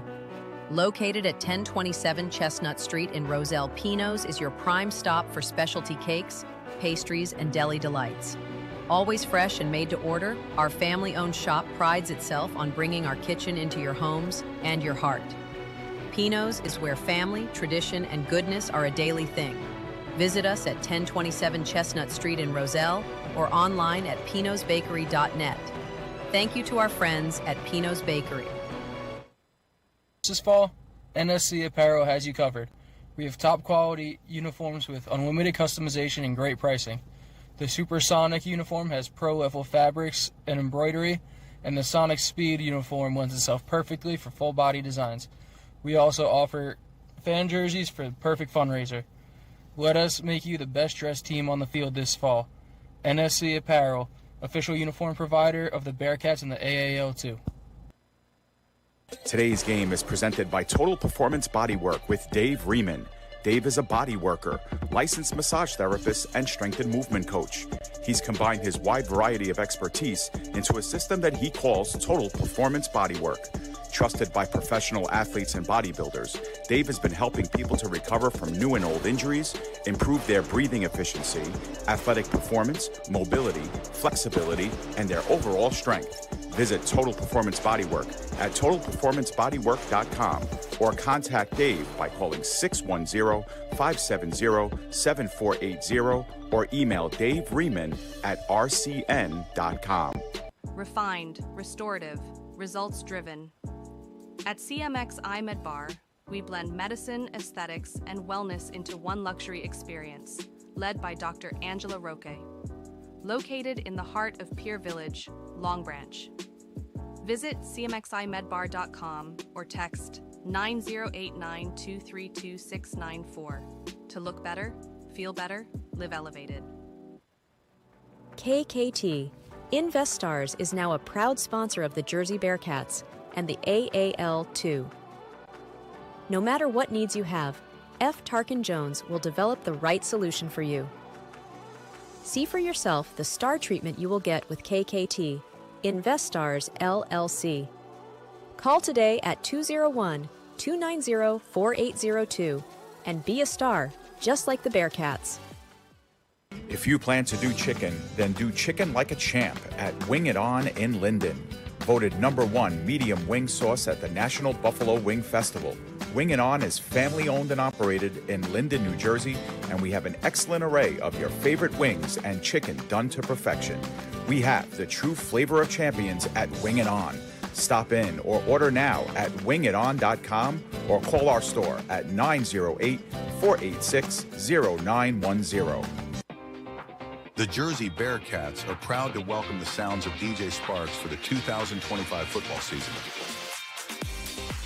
As heard on Blazing 98.5 FM, DJ Sparks is perfect for nightclubs, concerts, corporate and sporting events. Bringing the party to you. The best sounds and the best time with DJ Sparks. Contact DJ Sparks on social media, email, or by phone, and let's get the party started. DJ Sparks, proud supporter of the Jersey Bearcats. No, I'm right. The podcast that uncovers the origin stories of some of the biggest names in sports, media, and entertainment. Nick Durst here along with Joe Calabrese. Here we are, 200 episodes later, got 150 episodes with guests, our friends, soon to be your friends. Well, it's pretty clear, Joe, that it's all about You Know I'm Right, the podcast. That's my You Know I'm Right moment. Wanted to do a podcast, and everyone was like, what are you, crazy? Who's going to listen? You're not going to get guests. Well, guess what? I'm the best when it comes to getting guests. You can vouch for that. I am so happy that you asked me to do this. I couldn't have been more thrilled. And follow us on socials. Check us out. I promise you, if you want to work in media, whether you work in media now, whether you want to quit your job and work in media, come to us, and I promise you, we will get you on the right foot. That's what it's all about, uncovering the origin stories of some of the biggest names in sports, media, and entertainment. Keep it locked on You Know I'm Right. The Jersey Bearcats are back for another exciting season of AAL2 arena football. Get on board with us and follow us all year long. For information on our donations, sponsorships, and game day, and ticket information, please contact us at jerseybbearcatsarenafootball@gmail.com. While we have a break in the action, the Jersey Bearcats would like to thank the Union Junior ROTC and the U.S. Army ROTC for their support of the Bearcats in AAL2 football.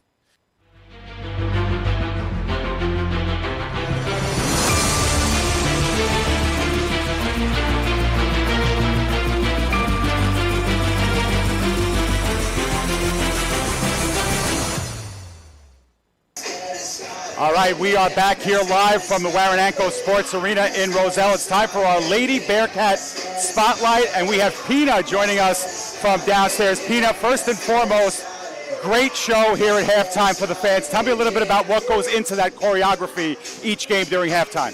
Sure. So during choreography days, it's a very long practice day. We learn choreography in one setting in one day, and then we clean it up, and then we perform it. So every week we perform new routines. So yeah. All right, so Pina, tell me a little bit about yourself. What got you to dance? What got you to cheer? Tell me a little bit about your arc getting here to the Bearcats. So I've been dancing since I was 3 years old. I've always done competitive dancing. I actually run my own team. I'm a coach for a college Staten Island. And I always wanted to pursue dance, so here I am doing it. Well, everybody here also works at the College of Staten Island, so we have that in common. So that's great stuff. So, you know, tell us a little bit about what being part of the Bearcats family is like. I know you guys are super close when you're not, you know, doing your thing. You're selling, you know, materials. You're doing community service stuff. Tell me a little bit about that family atmosphere. Yeah, we're such a big sisterhood. We always have each other's backs. Even when we're out here practicing with the football team, we're all just like one big family, and I love that. I think that's my favorite part of being on this team. Excellent. And tell the folks at home how to get involved with a team like the Bearcats and what they have to do to kind of join you guys. Yeah, so follow us on Instagram for sure. We definitely have auditions, and all the information that you can see is on our Instagram. So I would definitely follow along and come through our journey. Excellent. So finally, Pina, I'll ask you, I know you're coaching yourself and you're dancing here for the team. What are your overall career goals involving dance and cheer and that world? The goal is to be on an NBA court. Yes. That's the goal. I always wanted to do professional dancing and join an agency. And yeah, this is my first year starting it, so hopefully it goes well. Well, Pina, it's a pleasure meeting you. You guys do a great job every single game. Thanks for joining us today. Thank you. Thank you. All right, so we're going to switch headsets, and we'll give Kenya the reins. We'll allow her to get the headset on. All right, Kenya, can you hear me okay? Yes, I can. All right, excellent. Welcome to the halftime here. Hi. Tell us a little bit about yourself. Tell us about where you're from and how you got to the Bearcats. Yes, my name is Kenya. I'm from North Jersey. I actually just started dancing about 2 years ago. I wanted to go pro, and I saw the Lady Bearcats and how their launch pad to be a professional dancer, and I just took the opportunity, and I'm glad I did. So, only 2 years ago doing this, so you have to have a tremendous amount of belief in yourself and a lot of confidence to do what all of you do. Tell me a little bit about, what it takes to put yourself out there, learn these routines, and then physically what it takes to be a competitive dancer. Yeah, it definitely takes confidence. That's always number one, having to believe in yourself, and definitely training. No days off, really.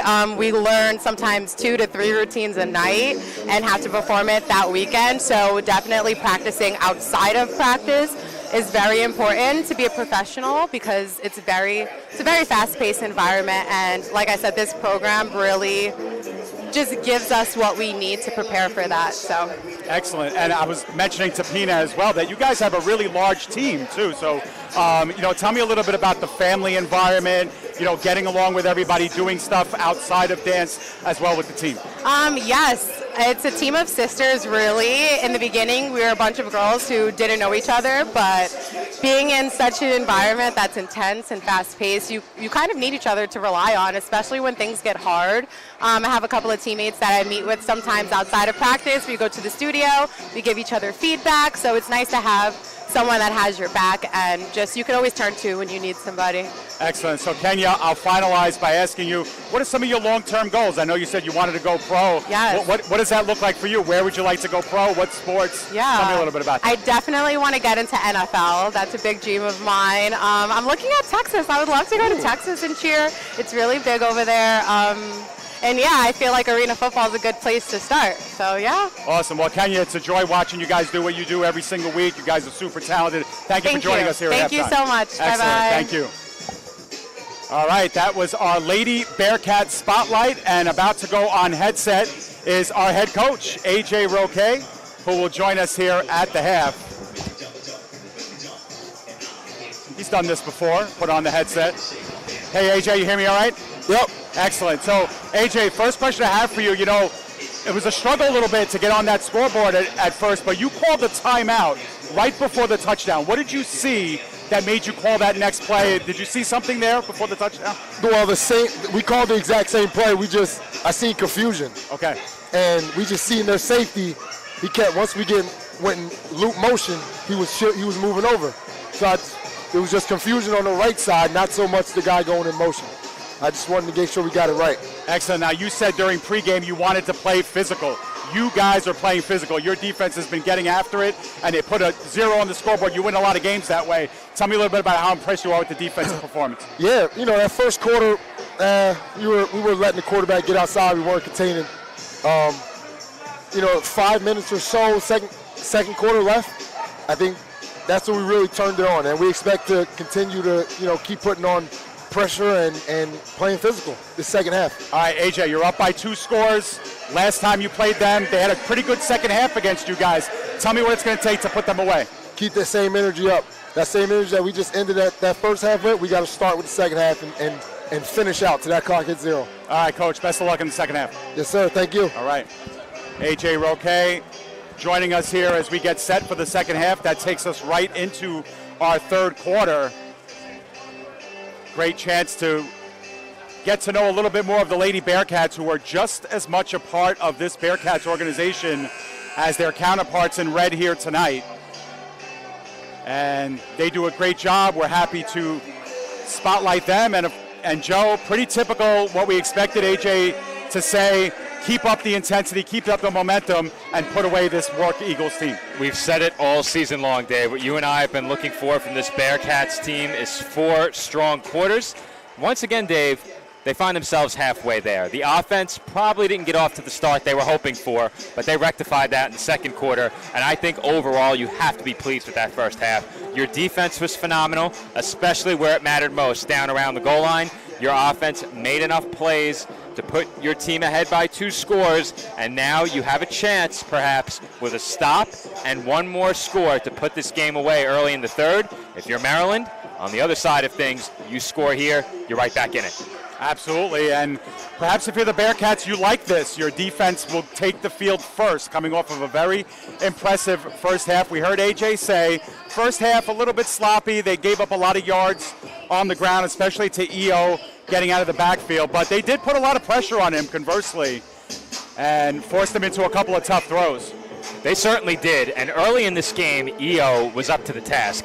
He made a couple of tremendous throws with defenders all over him, and I think that pressure began to get to him as the half progressed, Dave. We saw him throwing some passes that really felt like he was getting rid of the football for the sake of avoiding the sack. Yeah. Because receivers weren't getting as open, and the timing on those patterns was a bit off. And we saw, of course, the big one, the big miscue, the interception. Those need to be cleaned up here in the second half. A big opportunity to do so in a game that is just a 12-point game. You score here, you're right back in it. Cardozo puts one off the carpet at about the 25. It's spinning and twisting and finally corralled by Kadeem Bailey. Bailey gets fronted at about the 15 and takes it to about the 17-yard line before he's finished off by Kareem Bernard. That was a job well done there by Bailey, because that ball, for the second or third time tonight, took a very unorthodox hop off the turf, and it was a hop that really didn't help this War Eagles team out much, and Bailey was forced to play it with his fingertips, tip it down to himself.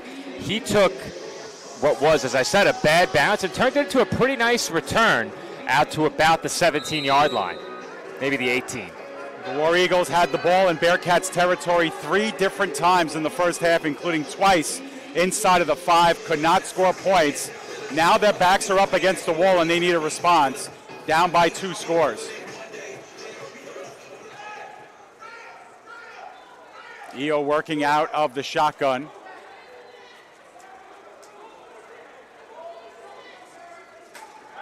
Flyers get off to the start. They work it in the flat to Keller. Keller gets hit from behind by Rodriguez, close to the first down, and forward momentum might have carried him over. Looks to be a bit short, as once again we have a very late flag coming in from the deep secondary. And we're going to see it on the replay, but the Bearcats were all over this. They were trying to take away that short swing pass, that toss to the back, and they very nearly picked this ball off. Get a look at it right here on the replay. You can see it. They had a defender in Willie Garner assigned to that area of the field to try and take that pass away. Wherever the back is going, that's where he's going, and he nearly came up with the INT. That would have been a game changer. Instead, the Bearcats commit a penalty that I believe added 10 yards to the end of that play. Yeah, it sure did. So after one play, the War Eagles are inside the Bearcats' 15-yard line. So you go from the negative 18 to the positive 14 on this play. And the War Eagles are in business. Early stages of the third quarter, first drive for the War Eagles in this half. Keller remains in the backfield, about a step or 2 behind EO. And another flag. False start again. And, you know, Joe, we learned once again from the live chat that this is usually on the quarterback and the cadence and the count. Yeah, you know, it's really hard being the wide receiver in that situation, because once you're in motion, you can't just come to a stop. You can't just slow down midway through your motion. Otherwise, it defeats the entire purpose of that pre-snap motion. But ultimately, it's on the offensive unit. You have to get this figured out. And to the defense of Maryland, it's not just the War Eagles that have had a problem with this. It's been every team that we've covered this year. We've seen a few of these each game. But on a team start for points, this is the third or fourth time they've started a drive 1st and 15, and then in the low zone there. Butcher sees it go off his chest. That is a drop. It would have gained them about 5 yards ahead of the original line of scrimmage, and it'll be 2nd and 15. Well, not only have we seen the pre-snap penalties hurt Maryland in this game, they've been hurt by drops, and they've been some bad ones. We saw that drop there. They had one in the end zone that's hard to call a drop. It looked like perhaps Turner got in and broke it up, but there was definitely a chance there. The misfire on the first drive and a couple more drops over the middle, one that almost turned into a pick. So a lot of plays that were nearly huge completions for Maryland have gone incomplete. Drops have been a part of that. Yeah, for sure. A little bit of hurting themselves mixed in with a pretty sound defensive performance from the Bearcats. We hit the 11-minute mark here at 2nd down and 15. Trips on the right side. They look in the flat, and that one's too elevated in the direction of Daniel Thomas. Will be 3rd and goal. 3rd and 15. EO winds up on the turf again. And early in the game, despite the Bearcats' pressure, he was able to make these throws. That pressure and the amount of times he's been hit, it's really beginning to add up. The throws have been a bit more rushed. The receivers haven't helped him with the drops, and that one ended up a bit high. This Jersey Bearcats defensive front, and at times even a 4-man rush where they've sent the blitz from the linebacker spot, it's really beginning to impact this War Eagles offense. In fact, I think it's more than beginning to impact them. It's impacted them now for the last full quarter and then some. They'll need a big play here. 3rd down and 15.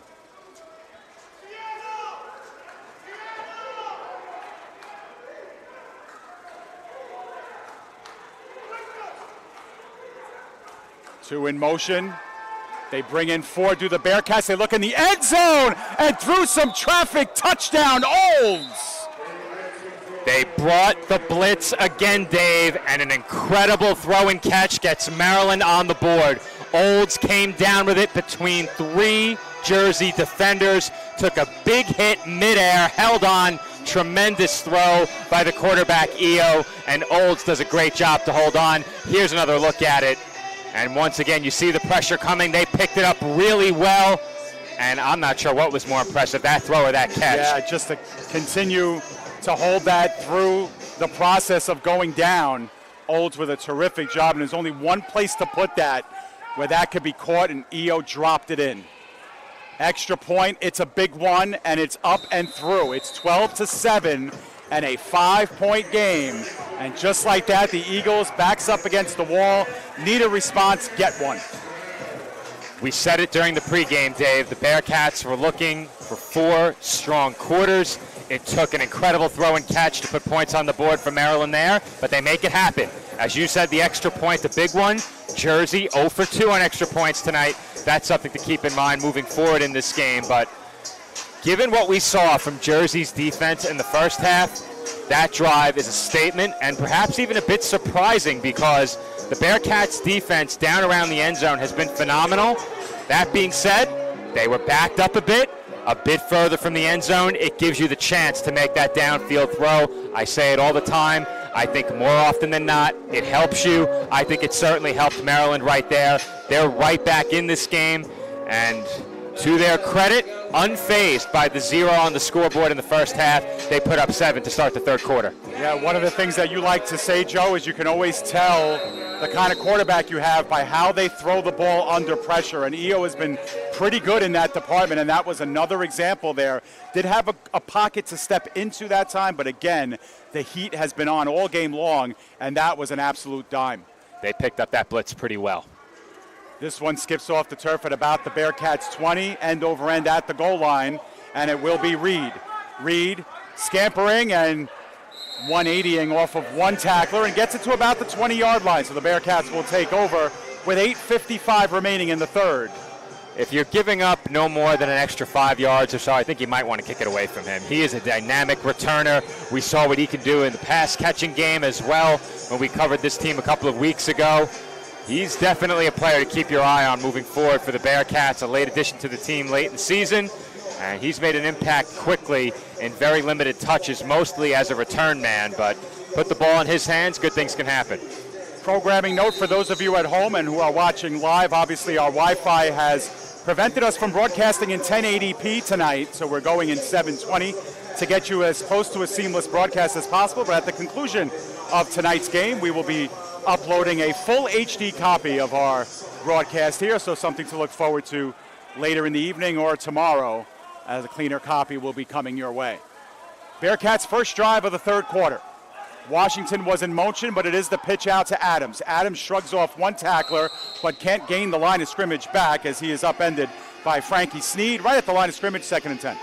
All night long, this Maryland defense has been really good containing the running back at the line of scrimmage. There was one play earlier in the game where the back was able to break away, but that's it. On most running plays, Maryland has been able to keep the ball carrier in front of them, keep the ball carrier contained either between the tackles or behind the line of scrimmage. When they force the ball carrier to bounce it outside, or on a play like that where the ball carrier has tossed the football, they have not given up a step. And it's been tough running the ball for Jersey so far in this game. It has. Not a lot of room there, especially off tackle in this game. Now a little bit of confusion at the line of scrimmage, and the Bearcats going to want to talk this over via a timeout. So, Joe, while we have a timeout, let's remind our fans about the coverage of the Vetera Liga that we have been covering. We'll have a graphic for you in just a moment here, the game of the week in the Vetera Liga.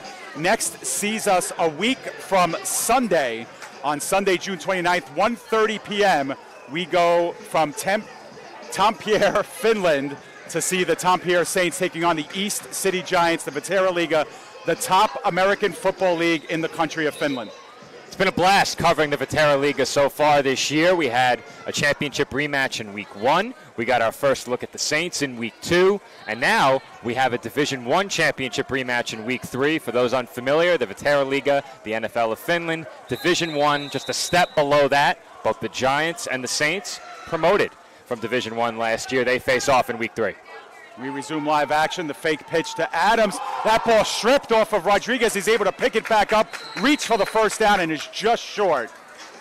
That was a nice defensive play to strip that ball away from Rodriguez, but Rodriguez heads up, had a lot of green in front of him. He was going to look to run that regardless, Joe, and he was able to get almost the first down. Well, we have a couple of quarterbacks in this game that can make big plays with their legs, and if you allow either of these two signal callers to get to the open field, that's trouble. You could see there the fake toss, and a nice job to strip the football away, because if Rodriguez steps up through that pocket untouched, that's a really big play, perhaps even a touchdown. And once again, just one drive took up over half the quarter. We're approaching the 6-minute mark here in the third. Rodriguez did, I believe, have a rushing touchdown against the War Eagles when we covered them earlier this season. These two teams here in Jersey, and this is a designed run, gains the 15, the 10, reaching towards the pylon, and he's just short. He'll be knocked out of bounds at about the 2 or 3. Well, that is definitely going to keep this Maryland defense honest, and they are not going to waste any time getting back to the line of scrimmage, though they have to set up the padding again, so they'll be forced to wait. Sure, a design run from the jump right there. You see it on your screen. Look at that nice lead block by Adams as well, as he was able to bring down Keon Singleton, who's been a force defensively. 1st and goal from the 2. Another design run up the middle, reaching across the goal line. Touchdown, Rodriguez. And that is some answer from this Bearcats offense. They haven't had much in the running game, handing it off to the back. Well, Rodriguez was able to make things happen as the quarterback on that drive. He keeps it twice, and he scores as the Bearcats have pushed their lead back to 11, chance to make it 12 with the extra point. Yeah, Rodriguez has that added dimension. We mention his speed all the time, but his ability to drop the shoulder and plow ahead, he's not shy about mixing it up in the interior of that offensive line. That time he goes right behind center, and the A-gap run for the touchdown makes it 18-7, and Cardozo looking to go 1 of 3 here on extra points. Snap is high, but taken down. Once again, it's off the top, no good, as that hit the bottom of the uprights as well. And so the Bearcats go 0 for 3 on extra points, but they do have an 11-point lead.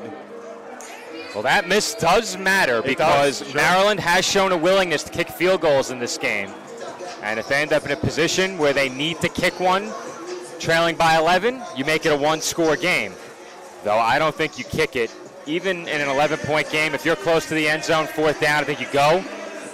Personally, I go, but we'll see. I think there's definitely an opportunity. They might think about kicking it.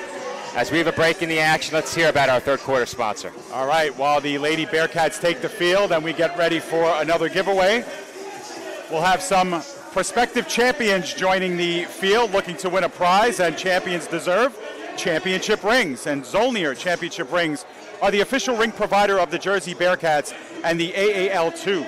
See the incredible selection and touch of class at Zolnir. Visit us at zchampionship.rings.com and see our competitive pricing, exceptional customer service, and free quotes always. Zolnir Championship Rings. Give Director of Sales Joseph Khalil a call at 1-800-303-8548. Zolnir is the official ring provider of the Jersey Bearcats and the AAL2. And Joe, I know you know how to do this. It's the chicken dance. Now, what would make you say that I know how to do this? Well, everybody knows the chicken dance. Yeah, that doesn't mean I'm proficient at moving like that. If I didn't know any better, if I was Pat Gianlorenzo, I'd turn that camera around and watch Joe Foreman do the chicken dance. But I think Pat likes his job at the College of Staten Island too much. I think he does. I think he does. If he wants a seat at the table, he better keep the camera right where it is. That camera's spinning. Well, I'll tell you what. The chicken dance. If there's one thing that I can guarantee you that nobody in this world has ever seen, it's Joe Foreman dancing. Wow. The closest I've come is a seated dance. I'm not going to say what spurred it, but Nick knows. It looked a little bit like this. Oh, okay. Looks like Johnny Manziel, the cash sign. Yeah. Well, you just gave me away. Well, the chicken dance was sponsored by Zolnir Championship Rings, and we thank them for everything that they do. And no matter who wins that championship, Zolnir Rings will be there to provide and outfit the championship rings. And the Bearcats are hoping for their second set of rings in 3 years. The Maryland War Eagles have been a part of the AAL2 all 3 seasons, although this is a combination team between the former Maryland Warriors and the former Maryland Eagles. They combined to make the War Eagles. Now, if the Bearcats win another ring as third-year broadcast team, do we get one? Ooh, that's a good question. Here's the return, and a lane and into Bearcats territory. Another good return by Daniel Thomas. We've seen some good things from the returners tonight, and at times it's been under unfavorable circumstances. A lot of bad bounces going against the War Eagles on returns. They've had to play some funky hops off the turf on kick returns, but they've made the most of it, and I think it really is important in this spot that you come away with points, obviously, but the return itself important to put Maryland in plus territory to start this drive as the clock continues to wind down inside of 4 minutes. So they are at the Bearcats' 23-yard line to start their second drive of the second half. There are 3:45 and counting remaining here in the third. Not late enough yet, but of course time working against you when you're down by a couple of scores. Butcher thought about lining up on the left, rethinks himself, lines up in the slot on the right. 2 in motion. Snap is off. 4 coming in. The drop off underneath. Short tackle made by LeGrand on Jones. A couple yards shy of the first down. If EO is going to complete passes, he is going to have to do it under pressure. Got that ball out in time. His receiver sitting down in the opening, making the catch. But the Bearcats have brought the heat throughout this game. They have stayed true to that game plan since the opening quarter, and they are making the War Eagles earn every inch out there. Their quarterback taking a lot of punishment tonight. Yeah, and you will see it almost routinely on your screen that there is that 4th guy coming in on just about every short passing play. Most of the time, it is the newcomer, number 13, Darren Hungerford. We've seen Keemon Coleman come in at times too, although I don't believe Coleman's in the game right now. The shovel once again and the pitch to Butcher. Butcher gets stood up at about the 15 and more flags after the play. Now, the Bearcats were claiming that they got the football, Joe. And not sure what, of course, happened there on the sideline as we get obscured by the bench and the tough angles here. But looks like the ball's going to be spotted just outside the 15 at the 16. So we're looking at about a 3rd and 3 coming up. You know, I'm always... Oh, and a personal foul by the War Eagles. I'm always brainstorming and thinking about creative play calls. If Butcher could throw the football, Dave, the amount of attention they paid him on that toss, I think they could sneak one of the receivers off the block and into the end zone. Fair. At some point. Well, we know that the Bearcats, one of their trademarks or their calling cards is getting... Player just got ejected, Dave. Yeah, it's the second personal foul. And I'm anxious to see who comes out here and who has to head into the locker room, because that could be a big deal. And is it Butcher? No, it's not. It's 29. Defensive lineman. That's Daniel McManus. And fullback Daniel McManus. So he's gone. His night is over. And Joe, instead of a 3rd and 3, now we have a 2nd and 13. And so the clock is still running, Dave. It's still running. We're down to almost a minute. A minute left in the 3rd. And this has been one of the recurring themes of this Maryland team. They enter Bearcats territory and they immediately go backwards, whether it's a 5-yard, pre-snap penalty or one of these.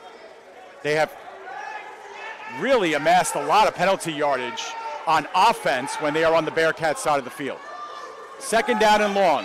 Pressure upcoming and a good coverage there by Pusey, knocking into the back of Olds, breaking that one up, 3rd and long. And we've seen that more than once tonight. There we saw it from Pusey. Perfect timing by these Bearcats defensive backs, getting to the receiver and not contacting them too early, being able to get a hand on the football. They've really done a great job driving on those underneath routes to break up those pass attempts. So 3rd down and long, and something that EO has not had tonight has been time in the pocket. And this is one of those plays he might need 2-3 seconds back there to find something at the 1st down marker. We'll see what the Bearcats have to offer defensively as we have whistles again right at the line of scrimmage, and we'll see. It's going to be offside on the defense here on what was the final play. So the Bearcats give 5 yards back, but I think they're going to switch fields here, and we're going to start the 4th quarter with the War Eagles down by a couple scores. They haven't moved sides yet, and I believe now they're going to their respective sidelines. Do you feel like it's now or never? I have to believe that, just the way that the speed at which this game is moving. And, the Bearcats have also, with the exception of right before the half, I think, they're 3 for their last 3 in offensive drives. So they're starting to put up the points here and starting to feel pretty good about what they're doing offensively. So if you're the War Eagles, you need a response. So they will indeed switch the field. And we have 15 precious minutes left for the Maryland War Eagles. Well, if you're Maryland here, you know that you have 4 downs to get this. You also know that you don't have to have a touchdown. You can settle for the field goal. I think the only situation where you try it is a situation similar to where you found yourself before, where you know that you're going to have to hit a huge pass and you take a shot at it and hope you don't hit the ceiling. But that's really a shot in the dark. It is so tough to kick from far out without hitting the netting. It's almost not worth a try. At that point, just heave it downfield. Yeah, you got to watch EO taking off here as well. They need to get the chain gang situated here, or are they moving them back? This is kind of odd, Joe, here, because now the markers are back, and maybe this is the final play of the 3rd, because there was a penalty there. And one on time down, perhaps? Perhaps, yeah. Yeah, so they are telling the timekeeper to keep the clock timeout. It's an untimed down. Untimed down, right. And it'll be 3rd and 8 after the penalty on the Bearcats. Underneath, a couple of helmets collide at the line of scrimmage. Incomplete. It'll be 4th down and 8 when we start the 4th quarter. So they're in about that spot again. I think you just go for it. I think it's just too difficult to kick. Yeah, I think from this distance, I think they will. And you really got to hit a line drive screamer to not hit one off the top of the netting. Yeah, it's it's almost impossible. Almost impossible. But they tried it from here before. They did. And I don't think they should try it again. No, I think they learned their lesson. You can have a tremendous kicker, very talented kicker, and this is a tough kick. So the 1st down marker is at the 13.5 yard line near the 14. And it looks like we are going to have something going on. Maybe the Lady Bearcats are coming out to do a performance.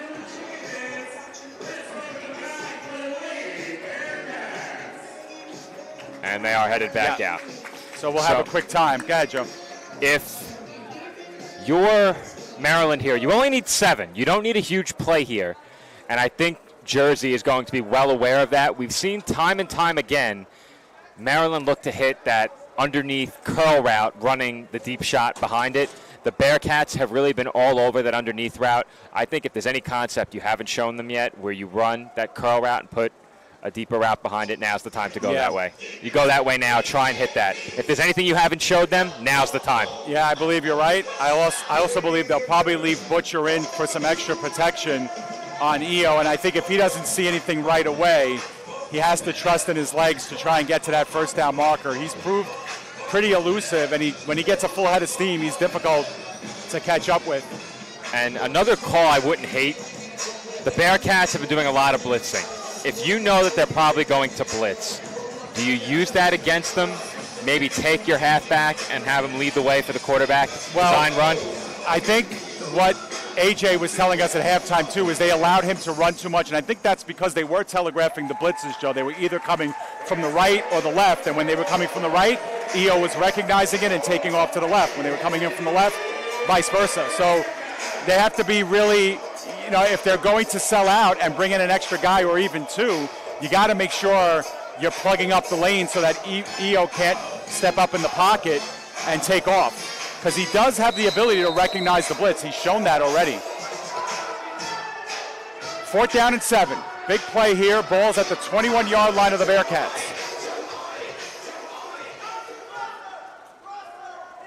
2 running wide receivers coming in at the top of your screen. Good snap. EO shuffles to his left, and it's off the boards, incomplete. Pass was intended for Butcher right at about the line of scrimmage. He would have had to have made a couple of guys miss as well. The War Eagles turn it over on downs, and the Bearcats will take over. Getting a look at the replay, I'm curious to see if they wanted to get EO moving here or if he rolled out on his own. It looked like he had an opportunity over the middle, as we're going to have to run that back one more time. It didn't push to our main stream, but let's get one more look at it, Nick. Here we go. Yeah, he moved on his own, and I think if he stands in there just a bit longer over the middle, he had Tyrell Jones wide open. Easy to say that with the amount of pressure he's been under, but I think he had the time on that play. And it was Coleman coming in on the blitz as well to where EO was bootlegging to. Rodriguez might be looking down the field, opts to go down low. It's incomplete. Pass was at the shoestrings of Todd Simmons, incomplete. If the Bearcats win tonight, then they will host the Eastern Division Championship once again on Friday night next week. The other Eastern semifinal game is going to be played tomorrow between the Steel City Stampede and the New Jersey Roughnecks. The Roughnecks in their first season in the AAL2, the Stampede veterans here of the AAL2, and they're making their 3rd playoff appearance. 2nd and 10 coming up. This time it'll be Ward and Simmons coming in motion. Top of your screen, Ward comes across, the fake to him. Now the low screen to Adams. Adams makes a man miss at the 25. Holds on to the ball with 2 hands. It gets close to the first down mark. It'll be about a couple of yards shy. I really like that play call. Well-designed screen pass. They get Ward in motion. That took the attention of the defense and the men in the box, and they throw the screen pass to Adams going the other way. He had a lot of blocking in front of him and ahead of steam. Nice job by the War Eagles to recover defensively and make that tackle short of the sticks. They have to have a stop right now. Just another layer to this Bearcats offense that they show defenses, the run game, the pass game, the screen game.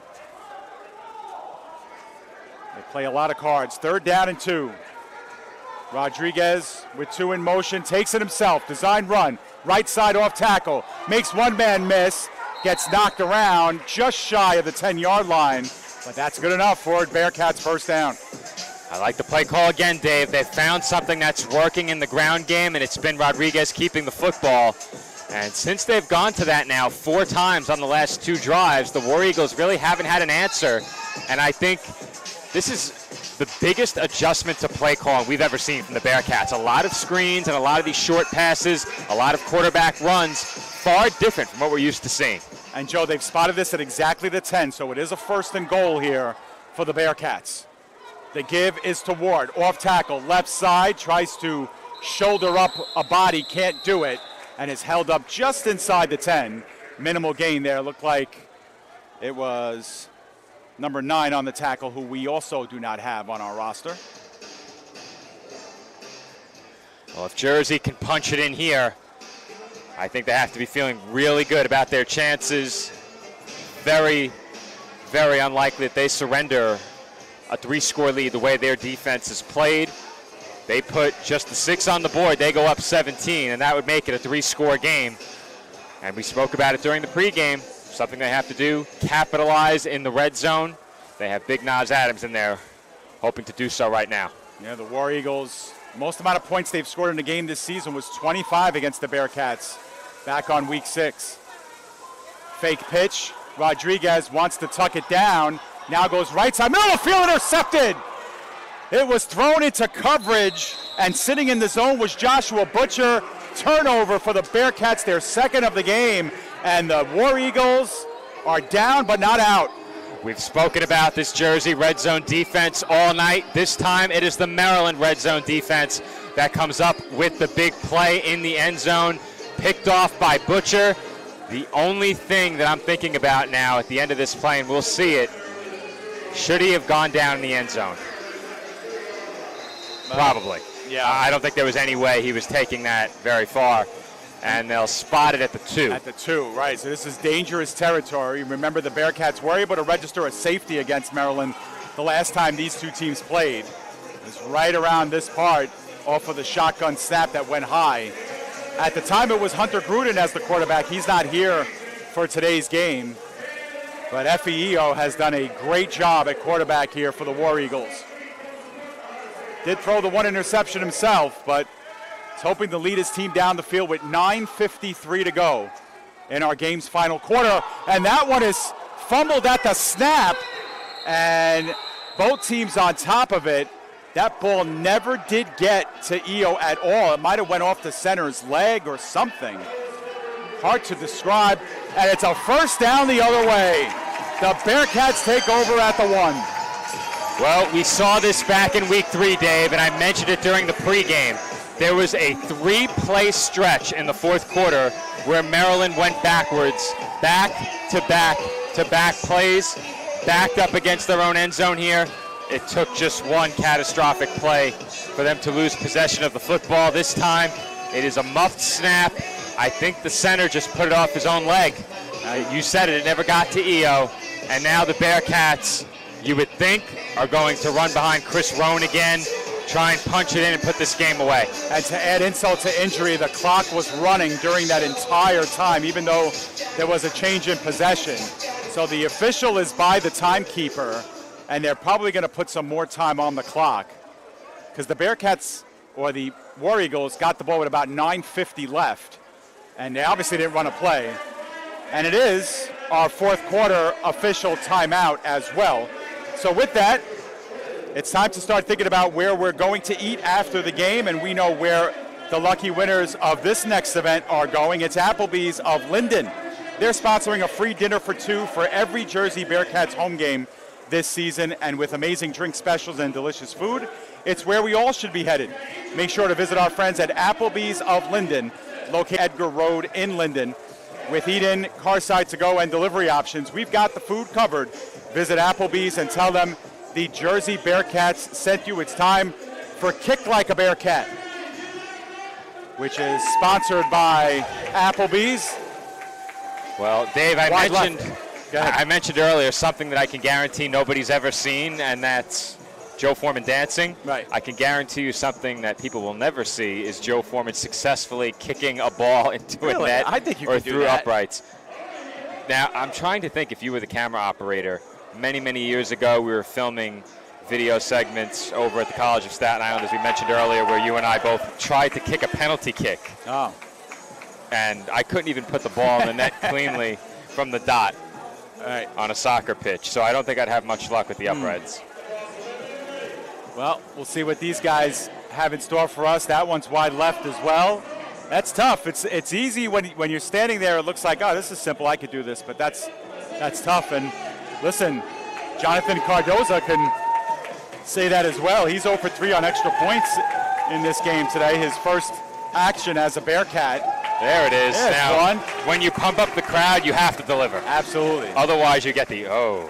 Can't leave him hanging like that. But always a great time here at Warananko, and you know, whether the Bearcats make it or not, Joe, Warananko and Roselle is the site of the AAL2 championship game, which is going to be played on Saturday, July 26th. So we know it's quite a way away. It's a little over a month away, but that's a day to circle on your calendars as we get a replay of the winning field goal. That's a nice highlight right there.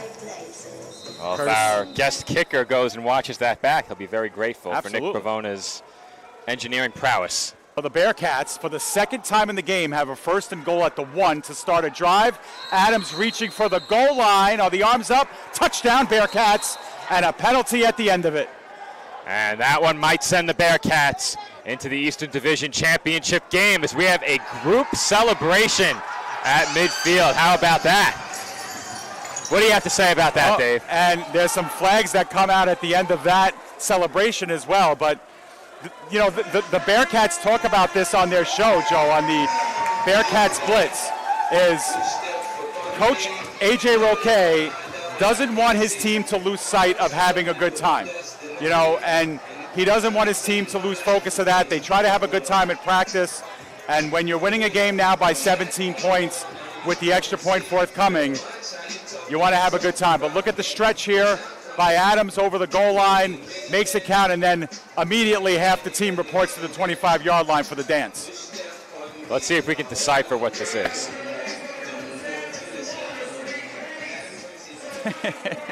They need to hit Radio City Music Hall. I thought that Rodriguez was going for the handspring. Karate Kid, Nick says. Oh. They did have the karate hands there. Okay. I was about to say, if they had been playing Everybody is Kung Fu Fighting at the same time, that would have been a very appropriate song choice. Am I allowed to say that? I did a kid movie, Joe. Oh, yeah? The girls took me for Father's Day. Now, did you get to pick the movie? No, I didn't. Oh. I didn't. Well, because we saw a commercial for it, and I saw the original Karate Kid. Oh, so they thought you were enthusiastic. So I was like, oh, man, it's the Karate Kid. This guy's still around doing Karate Kid movies. I was like, this is like a throwback to my childhood. So they got me tickets. That's nice. They took their old man to the movies. So. And my wife as well. All right, you're returning the favor. Unfortunately, it's the day of the championship game. I texted them tonight. I said, PDF Sports at 7:40. Watch the Bearcats game. That's I don't know if they took it seriously or not. 24-7 is our score, and a false start on the their debut as sideline reporters. Well, my daughters unfortunately did not inherit my gift of love of sports. So that's okay. Yeah, from a basketball, let's put it that way. But they're excellent swimmers. I will say that. They've elected. Are we going to see them in the Mets swimming and diving championship? They elected not to swim in high school, but they were very, very gifted as youth in swimming. I don't know if they'll swim in college, but very, very gifted swimmers, my kids. But I don't think we'll see them on PDF Sportsnet. Fair enough. There's a give underneath, making a few people miss, but unfortunately going nowhere was Manny Stewart. The Bearcats 0 for 4 on their extra point attempts or 2-point conversion attempts, and so our score remains 24-7 with 7:22 remaining. And now if you're the War Eagles, you need scores, you need them quickly, and you're going to need a very improbable comeback here to overtake the number 1 seeds. Well, I know better than to never say never, but Dave, this Bearcats defense tonight has made big play after big play after big play. The lone hiccup on the first drive of the third quarter. In the first half, the Maryland offense was able to sustain drives and move the football, but they just couldn't punch it into the end zone. And I think now, with 7:22 to go, I'm not getting ahead of myself by saying it's probably too late, though I did say that week 1 a couple of years ago, and I had to eat my words. So we'll see what happens. Well, the Bearcats did turn the ball over a couple of times. They've had some penalties, but one of the things that we said to each other off the air, Joe, was that it's not enough for the Bearcats to win this game. They really have to play a good, solid game of football, too. And, you know, defensively, they've obviously done that, holding the War Eagles to just the 1 score. And, you know, offensively, they did have the 2 turnovers, but they got gifted 2 drives that started at the 1-yard line. And you do what you have to do and score touchdowns in those scenarios, and that's exactly what they did. So, Dave, have you ever heard of the Nick Cannon movie, Love Don't Cost a Thing? I have not, no. That is where that dance is from, according to the live chat. Okay. Nick's looking at me, perplexed. They had to research that, those guys on the field. They had to choreograph They had to choreograph it. That's something you work on in practice. And hopefully not too much. Well, and somebody had to say the same exact thing to their teammates. Have you ever seen that Nick Cannon movie? And I don't know. A couple of them may have said yes. A few of them may have said no. I'm not sure. If there's one thing that I'm not well informed on, it's movies, especially old movies. If it came out before I was born, outside of Star Wars, I'm not going to know anything.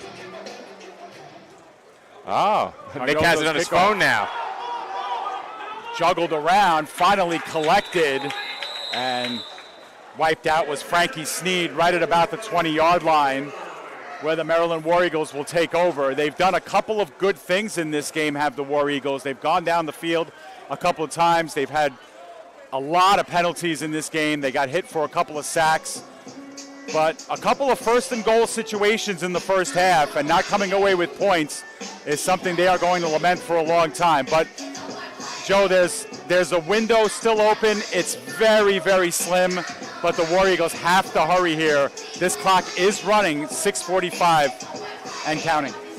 Yeah, with the clock moving, they're not moving very quickly. Yeah. So that's something that I'm picking up on here. But Maryland, as I said, they've moved the ball pretty well throughout this game, and they just haven't been able to turn those drives into points.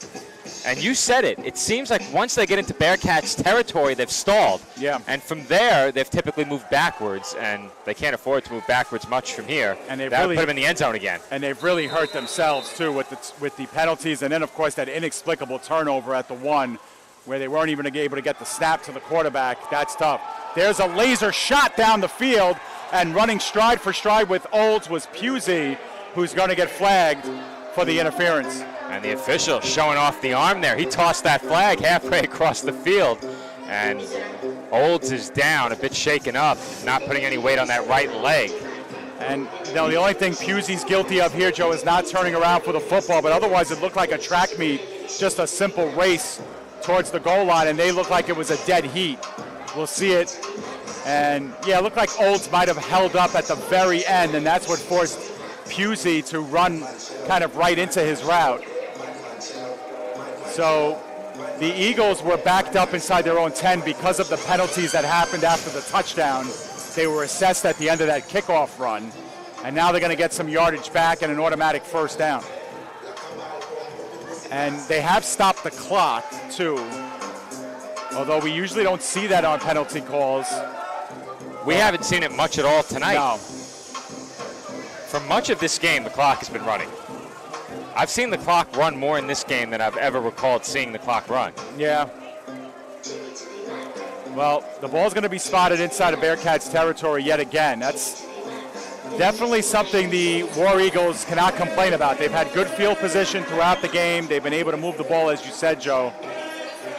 But their inability to finish drives has really hurt them. And now they're backing up the ball a little bit, so they're a little bit confused as to where to spot this. The original line of scrimmage was the 8. And now they're putting it at the 20, so that amounts to a 12-yard penalty. And 1st and 10 from here. Clock begins moving again, 5:30 and counting. Eo with the rush coming in, the drop-off in the flat is caught by Butcher. Price holding on for dear life, has to wait for reinforcements, and finally Butcher down just inside midfield. Great effort there by Butcher, And EO put a lot of faith in him. He got that ball out the last possible moment. The pressure was closing in. He gets the ball out, short completion, but Butcher was able to turn that into a gain of about 4. Can't take anything away from EO in this game. He has not had time. He's usually had to fire in on his first read. And it takes guts to stand in the pocket and absorb some of the hits that you know are coming at the end of some of these throws. He's played well. 2 in motion here on 2nd down and 6. The throw, middle of the field, underthrown, intercepted. There is a flag down. It looked like LeGrand came up with it. The Bearcats will have the ball inside their own 5 if this play stands. I think it is going to stand. I thought they called that against the offense. And now there's a big congregation here, and it's going to be Bearcats football. Yeah, I think that's the right call. We'll get another look at it here while we get the official signal. But the Bearcats going to take over on the 3rd turnover of the game. And yeah, it looked like LeGrand was playing it, and grabbing the torso was Thomas of LeGrand.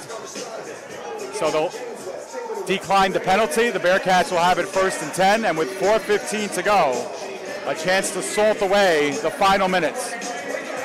That's just an example of giving your guy a shot. It's late in the game, you need points. And EO did what he had to do there, throwing that ball up, pocket collapsing all around him. And he had to get it out of his hand. It finds LeGrand, and that should wrap this one up, Dave, with 4:15 to go.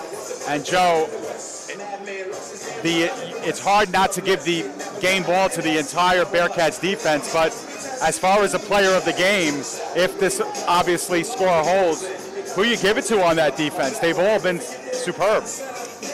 That's a tough call.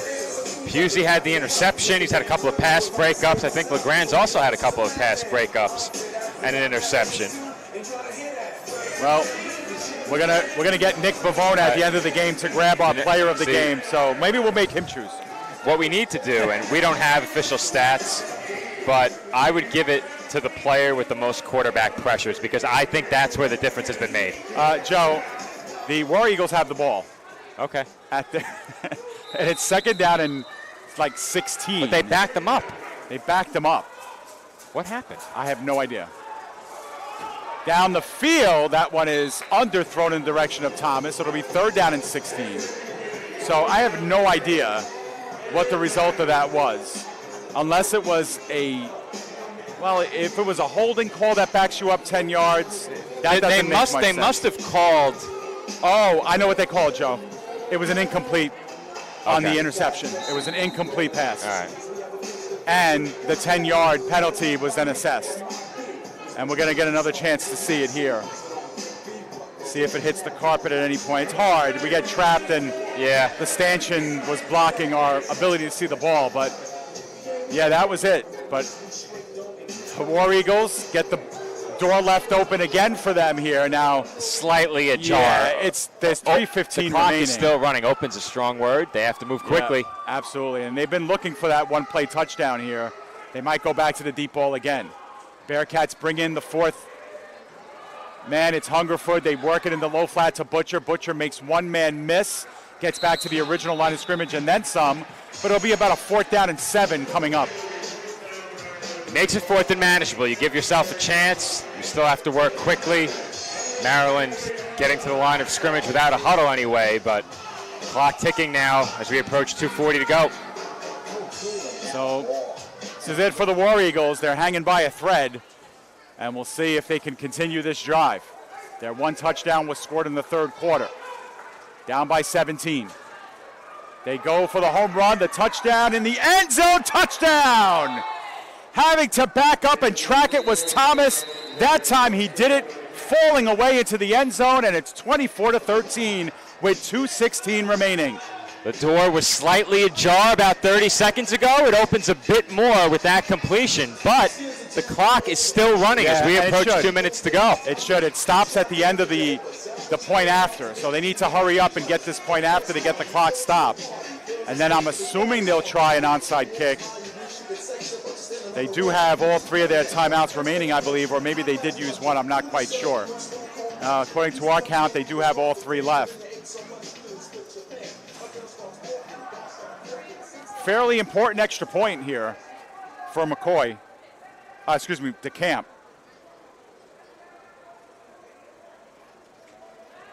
He's 1 for 1 on these and rips that one no good as it went wide left. So the score remained 24-13, and it's an 11-point game.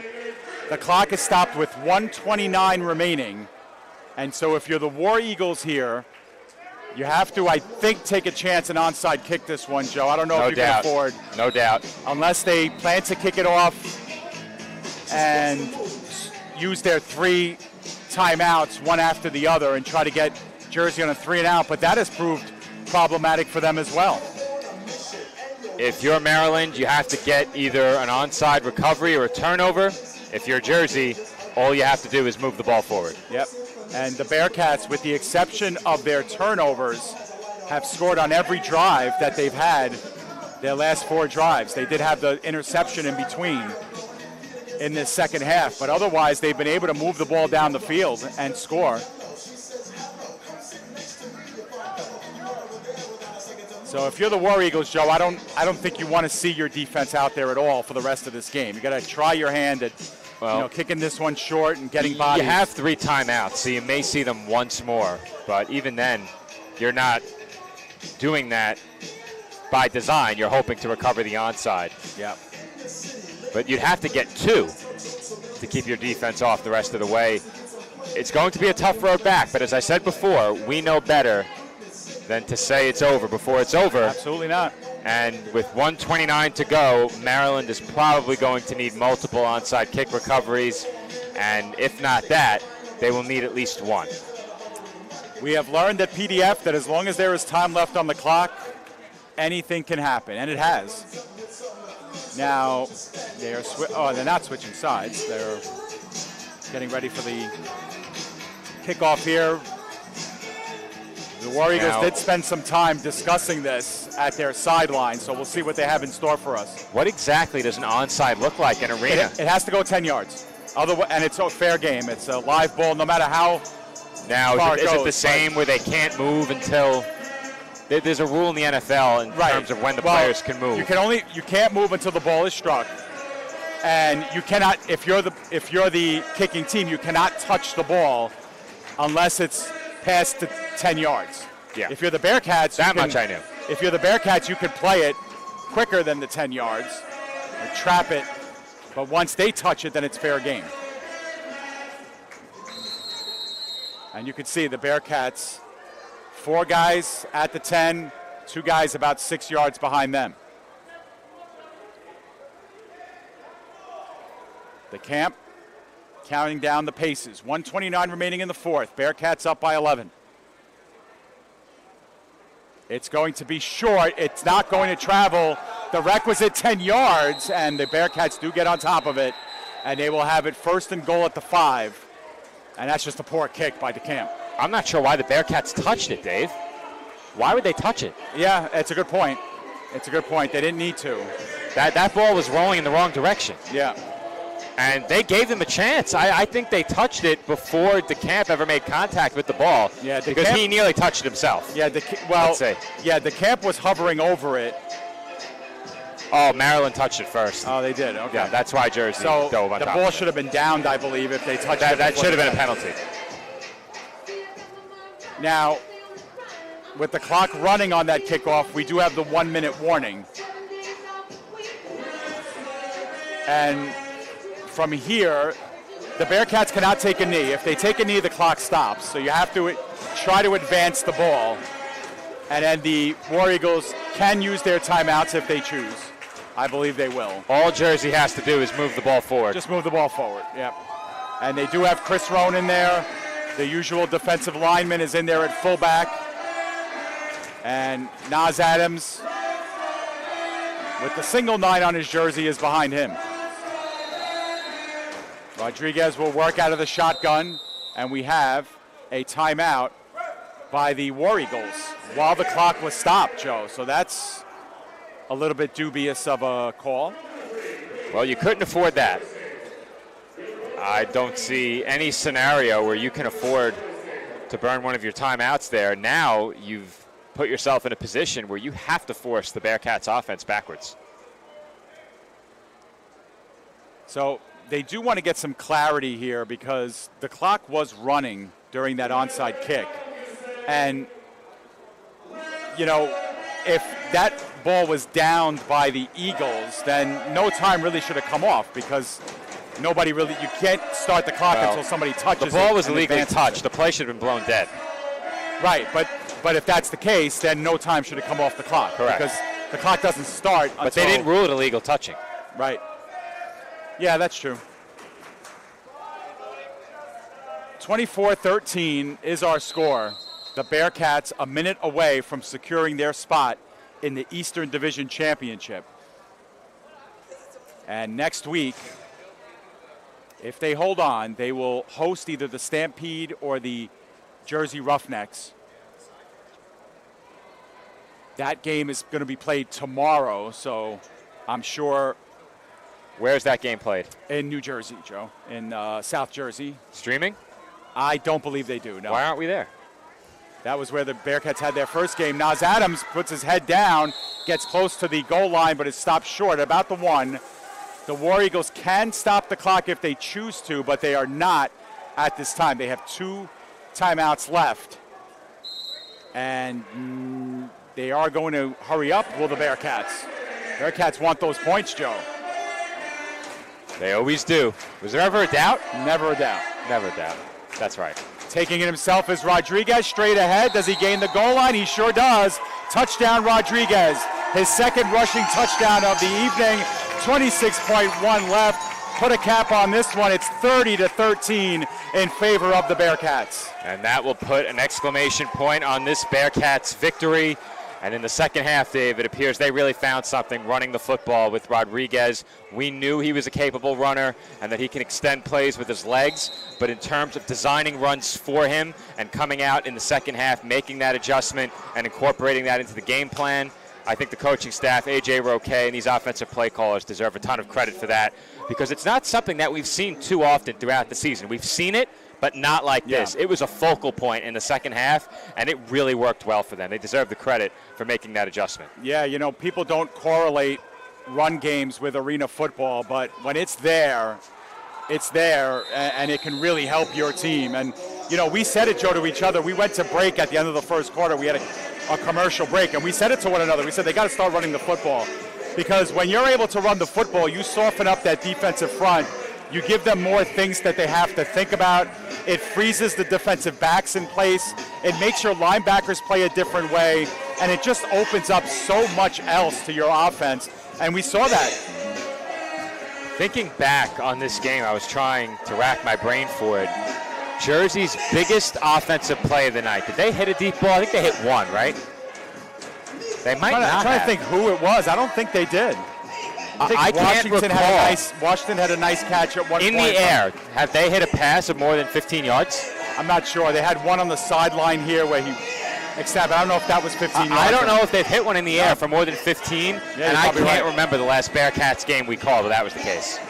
Yeah, you're probably right. But we say it all the time about the Bearcats. They beat you in a lot of different ways, and I think they hit one. I think they hit one. 18 points in this second half. I mean, the negative mark is that they're 0 for 5 on their conversions today, and you think next week that's going to be a big factor in a game against either the Stampede or the Roughnecks. And if you ask anybody on the Roughnecks, Joe, they are salivating to play the Bearcats again for a third time. I mean, this was a team that made all sorts of mistakes in week 1. Otherwise, that was a 26-26 game in the fourth quarter. The Bearcats ended up scoring twice. This ball goes all the way back to the goal line, finally collected by Bowman, and Bowman is tripped up inside of the own 10 with helmets coming off.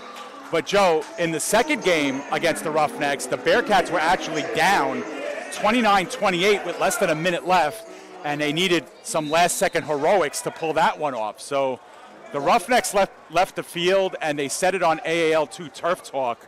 They definitely want the Bearcats a third time. Now, they're going to have to get through the Stampede tomorrow, but that should be a colossal game next week.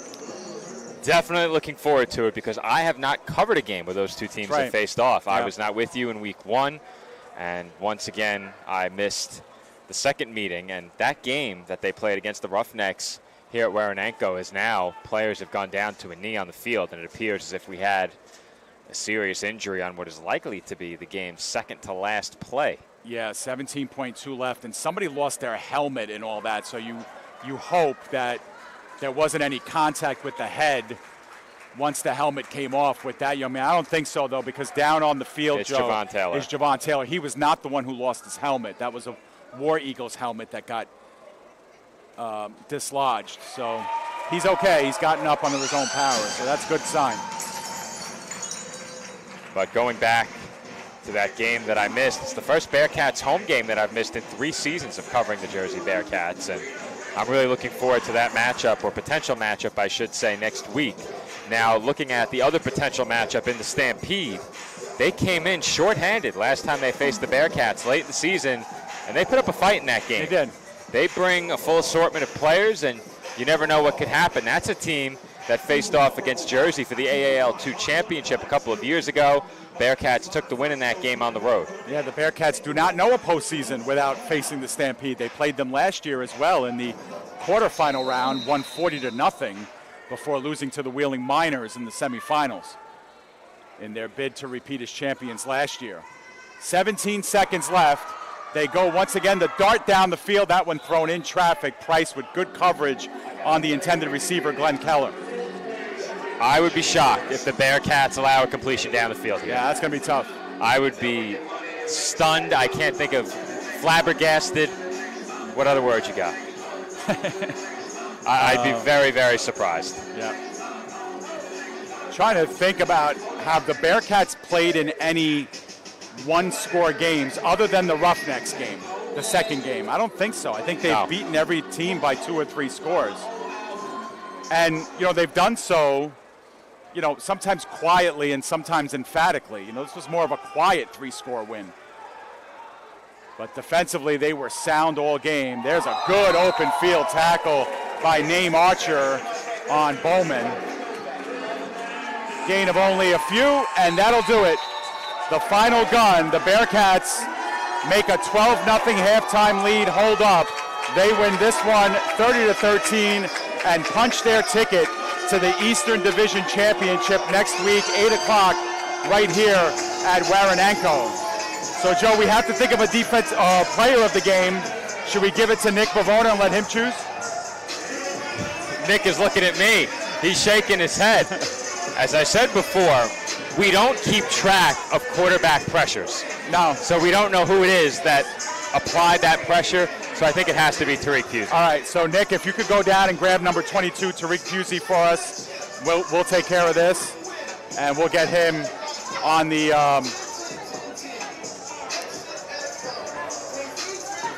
so we'll wait for the handshakes, of course, and next week the stage is set. The Bearcats will host either the New Jersey Roughnecks or the Steel City Stampede. That game played tomorrow, and the Bearcats will figure out who they're playing next week. But once again, please note the special game day, which is Friday, not the usual Saturdays, and the special game time, 8 o'clock. Just like this week, only 1 week from now, Friday, June 27th, the Bearcats will host the Roughnecks or the Stampede at 8 o'clock right here. Joe, they were favored in this game, and they made it hold up. They sure did, and I think this is one of the more complete 4-quarter efforts we've seen. I think that last score by the Miners on that 4th down really skewed the optics of the final score a bit, but the Bearcats in this game were in firm control for much of it. I think early on, the War Eagles did a lot well and definitely had some Jersey fans nervous and definitely had them questioning things a bit with that score early in the 3rd quarter, but the Bearcats did what I think many expected them to do beyond that opening drive of the 3rd quarter, really ran away with this game. All right, so Tariq Pusey is going to join us. Tariq, can you hear us all right? Yes, sir. Yes, sir. How we doing? Good, good. Now, Tariq, Joe and I were mentioning that you really got to give the game ball to the entire defense, but we chose you because you had that big interception, really got the turnover started. Tell me about what you saw on that play. Hey, I just knew they was trying to get the ball to their playmakers. Number 5 was their playmaker, and I saw the play development. I saw the wheel about to develop. So we were actually in man, and I jumped off of my man and jumped the wheel out and did what I had to do. But you were right. The defense definitely balled out all game, and we did what we had to do. How much of it was in your mind the last time you guys played these guys and they beat you for your only loss? A lot of it. For the most part, that was all that was on our minds, you know. Coming into this game, I was grateful that they beat us last time we played them, because it allowed us to come into this game with a chip on our shoulders and not just being the number 1 seed, but the number 1 seed with a loss, and the loss coming from them. So I'm glad we came in like that. As the game went on in the secondary, you and your teammates were getting closer and closer to those receivers, timing those jumps on passes. What did you see out there that made that possible? Honestly, our D-line did what they had to do. They tightened up, and they just made the jobs a lot easier for us. And when the D-line is doing what they got to do, and the quarterback is scrambling around trying to find somebody to throw the ball to, it just makes it that much easier for us DBs. So, Tariq, you got either the Roughnecks or the Stampede coming into your house next week. Any special matchups you're looking forward to? Anybody that you want to play next week? It doesn't even matter. Just line them up and we'll knock them down, you know. We're just looking forward to the next fight and just ready to rock, try and get a chip. Tariq, congratulations on a great game. Go enjoy the win. Thank you very much, fellas. You guys have a good night. You too. Thank you. All right, Tariq Pusey, well-deserved player of the game for us, Joe, and really, like we mentioned, belongs to the entire defense. But it's time for the most anticipated post-game wrap-up show in the AAL2 and beyond. It's time for the Coach K wrap-up show. We're waiting for our graphic to come on. Now it's up there. Corey, tell us a little bit about the game itself. 0-0 going into the second quarter, but the defense really stepped up today in a big way. I mean, we had a few guys that really stepped up today, and it just came down to, can we execute and play Bearcat football? Honestly, like you guys saw when we execute and play Bearcat football, there's not really anyone that can touch us. And we came out, you know, we were flat. That's like to do with some of us as coaches, getting these guys amped up, ready to play. I always say if you need a Red Bull on game day, you need to get a new team. So, yeah. And Coach, you know, the last couple of post-game shows, you told us that there's some things you still got to clean up and things like that. Do you feel like this was a cleaner game for you guys? Yeah, once we got everything clicking, for the most part, there were a few plays that, you know, we could execute a little bit better, but with some time and practice, it'll end up working out.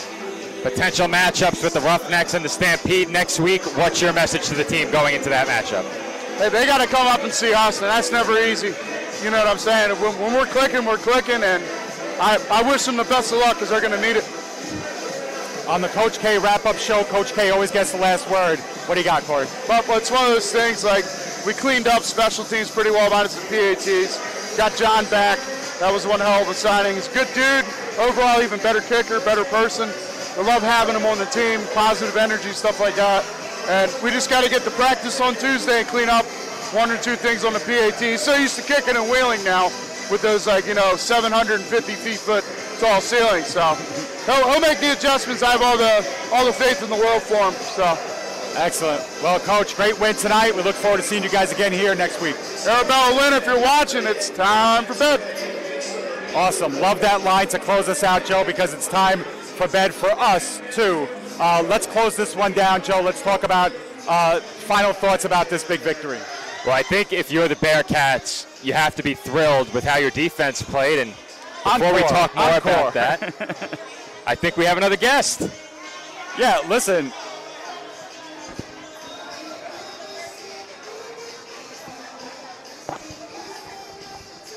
AJ, you never have to ask us to come on. You own the team, you own the league. When you want the headset, you get it. But seriously, this was a nice team effort for you guys today. Just talking to Corey about, you know, cleaning up some of the mistakes of the regular season as well. Do you feel this was a good complimentary football game for you guys? Yes, defense got us the ball back short field, and we punched it in, right? We played big boy football, right? Don't play around, just go in our heavy formation, get our big boys and pound it in. Coach, tell us a little bit about the complexion of the game, what you told your guys at halftime. You know, you guys were only up by a couple of scores, 12-0. It was still a game. They come out, first drive, score 7 points. You know, your team was up against it, needed a response. Tell me about that response that you got from your team. You know, we told them, you know, come out with the energy, right? They came out.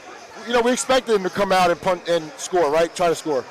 But it's how we responded after that, right? Mm-hmm. And our defense continued to apply pressure. And given a short field, you can't ask for anything better.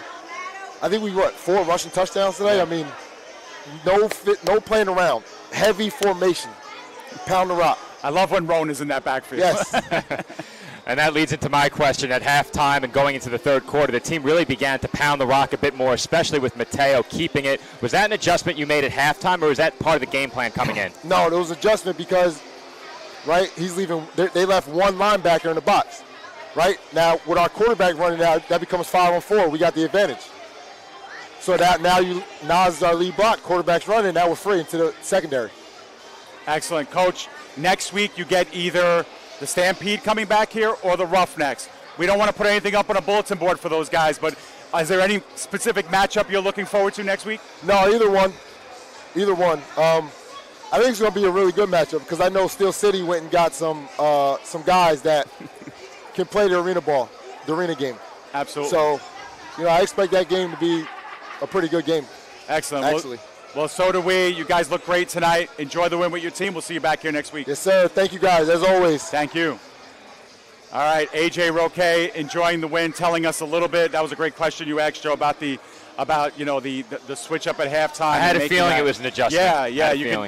I had to know. You can literally see it materializing in the second half, but a good complimentary football win. The offense was there. He mentioned the 4 rushing touchdowns. The defense and special teams, when they needed to be as well, stepped up, Joe. It leads to a good feeling going into next week's Eastern Championship. Yeah, and I mentioned it before. We don't have live stats. If we were running the entire game day operation, we might. So we don't have quarterback pressures immediately tracked. But Tariq Pusey said it.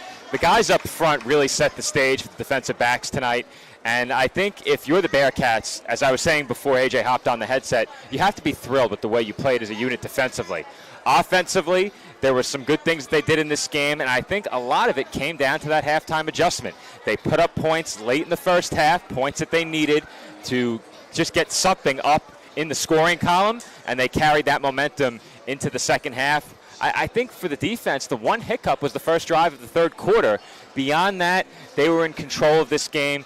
Put plenty of pressure on EO. Every throw he made tonight was under pressure. The defensive backs were up to the task. Very rarely did a defender get behind. We saw that once or twice in the game, and both of those passes, 2 of the first 3 anyway, were broken up. The third one went for a touchdown, but that was late when the game was well in hand. So if you're Jersey, I think you have to feel pretty good.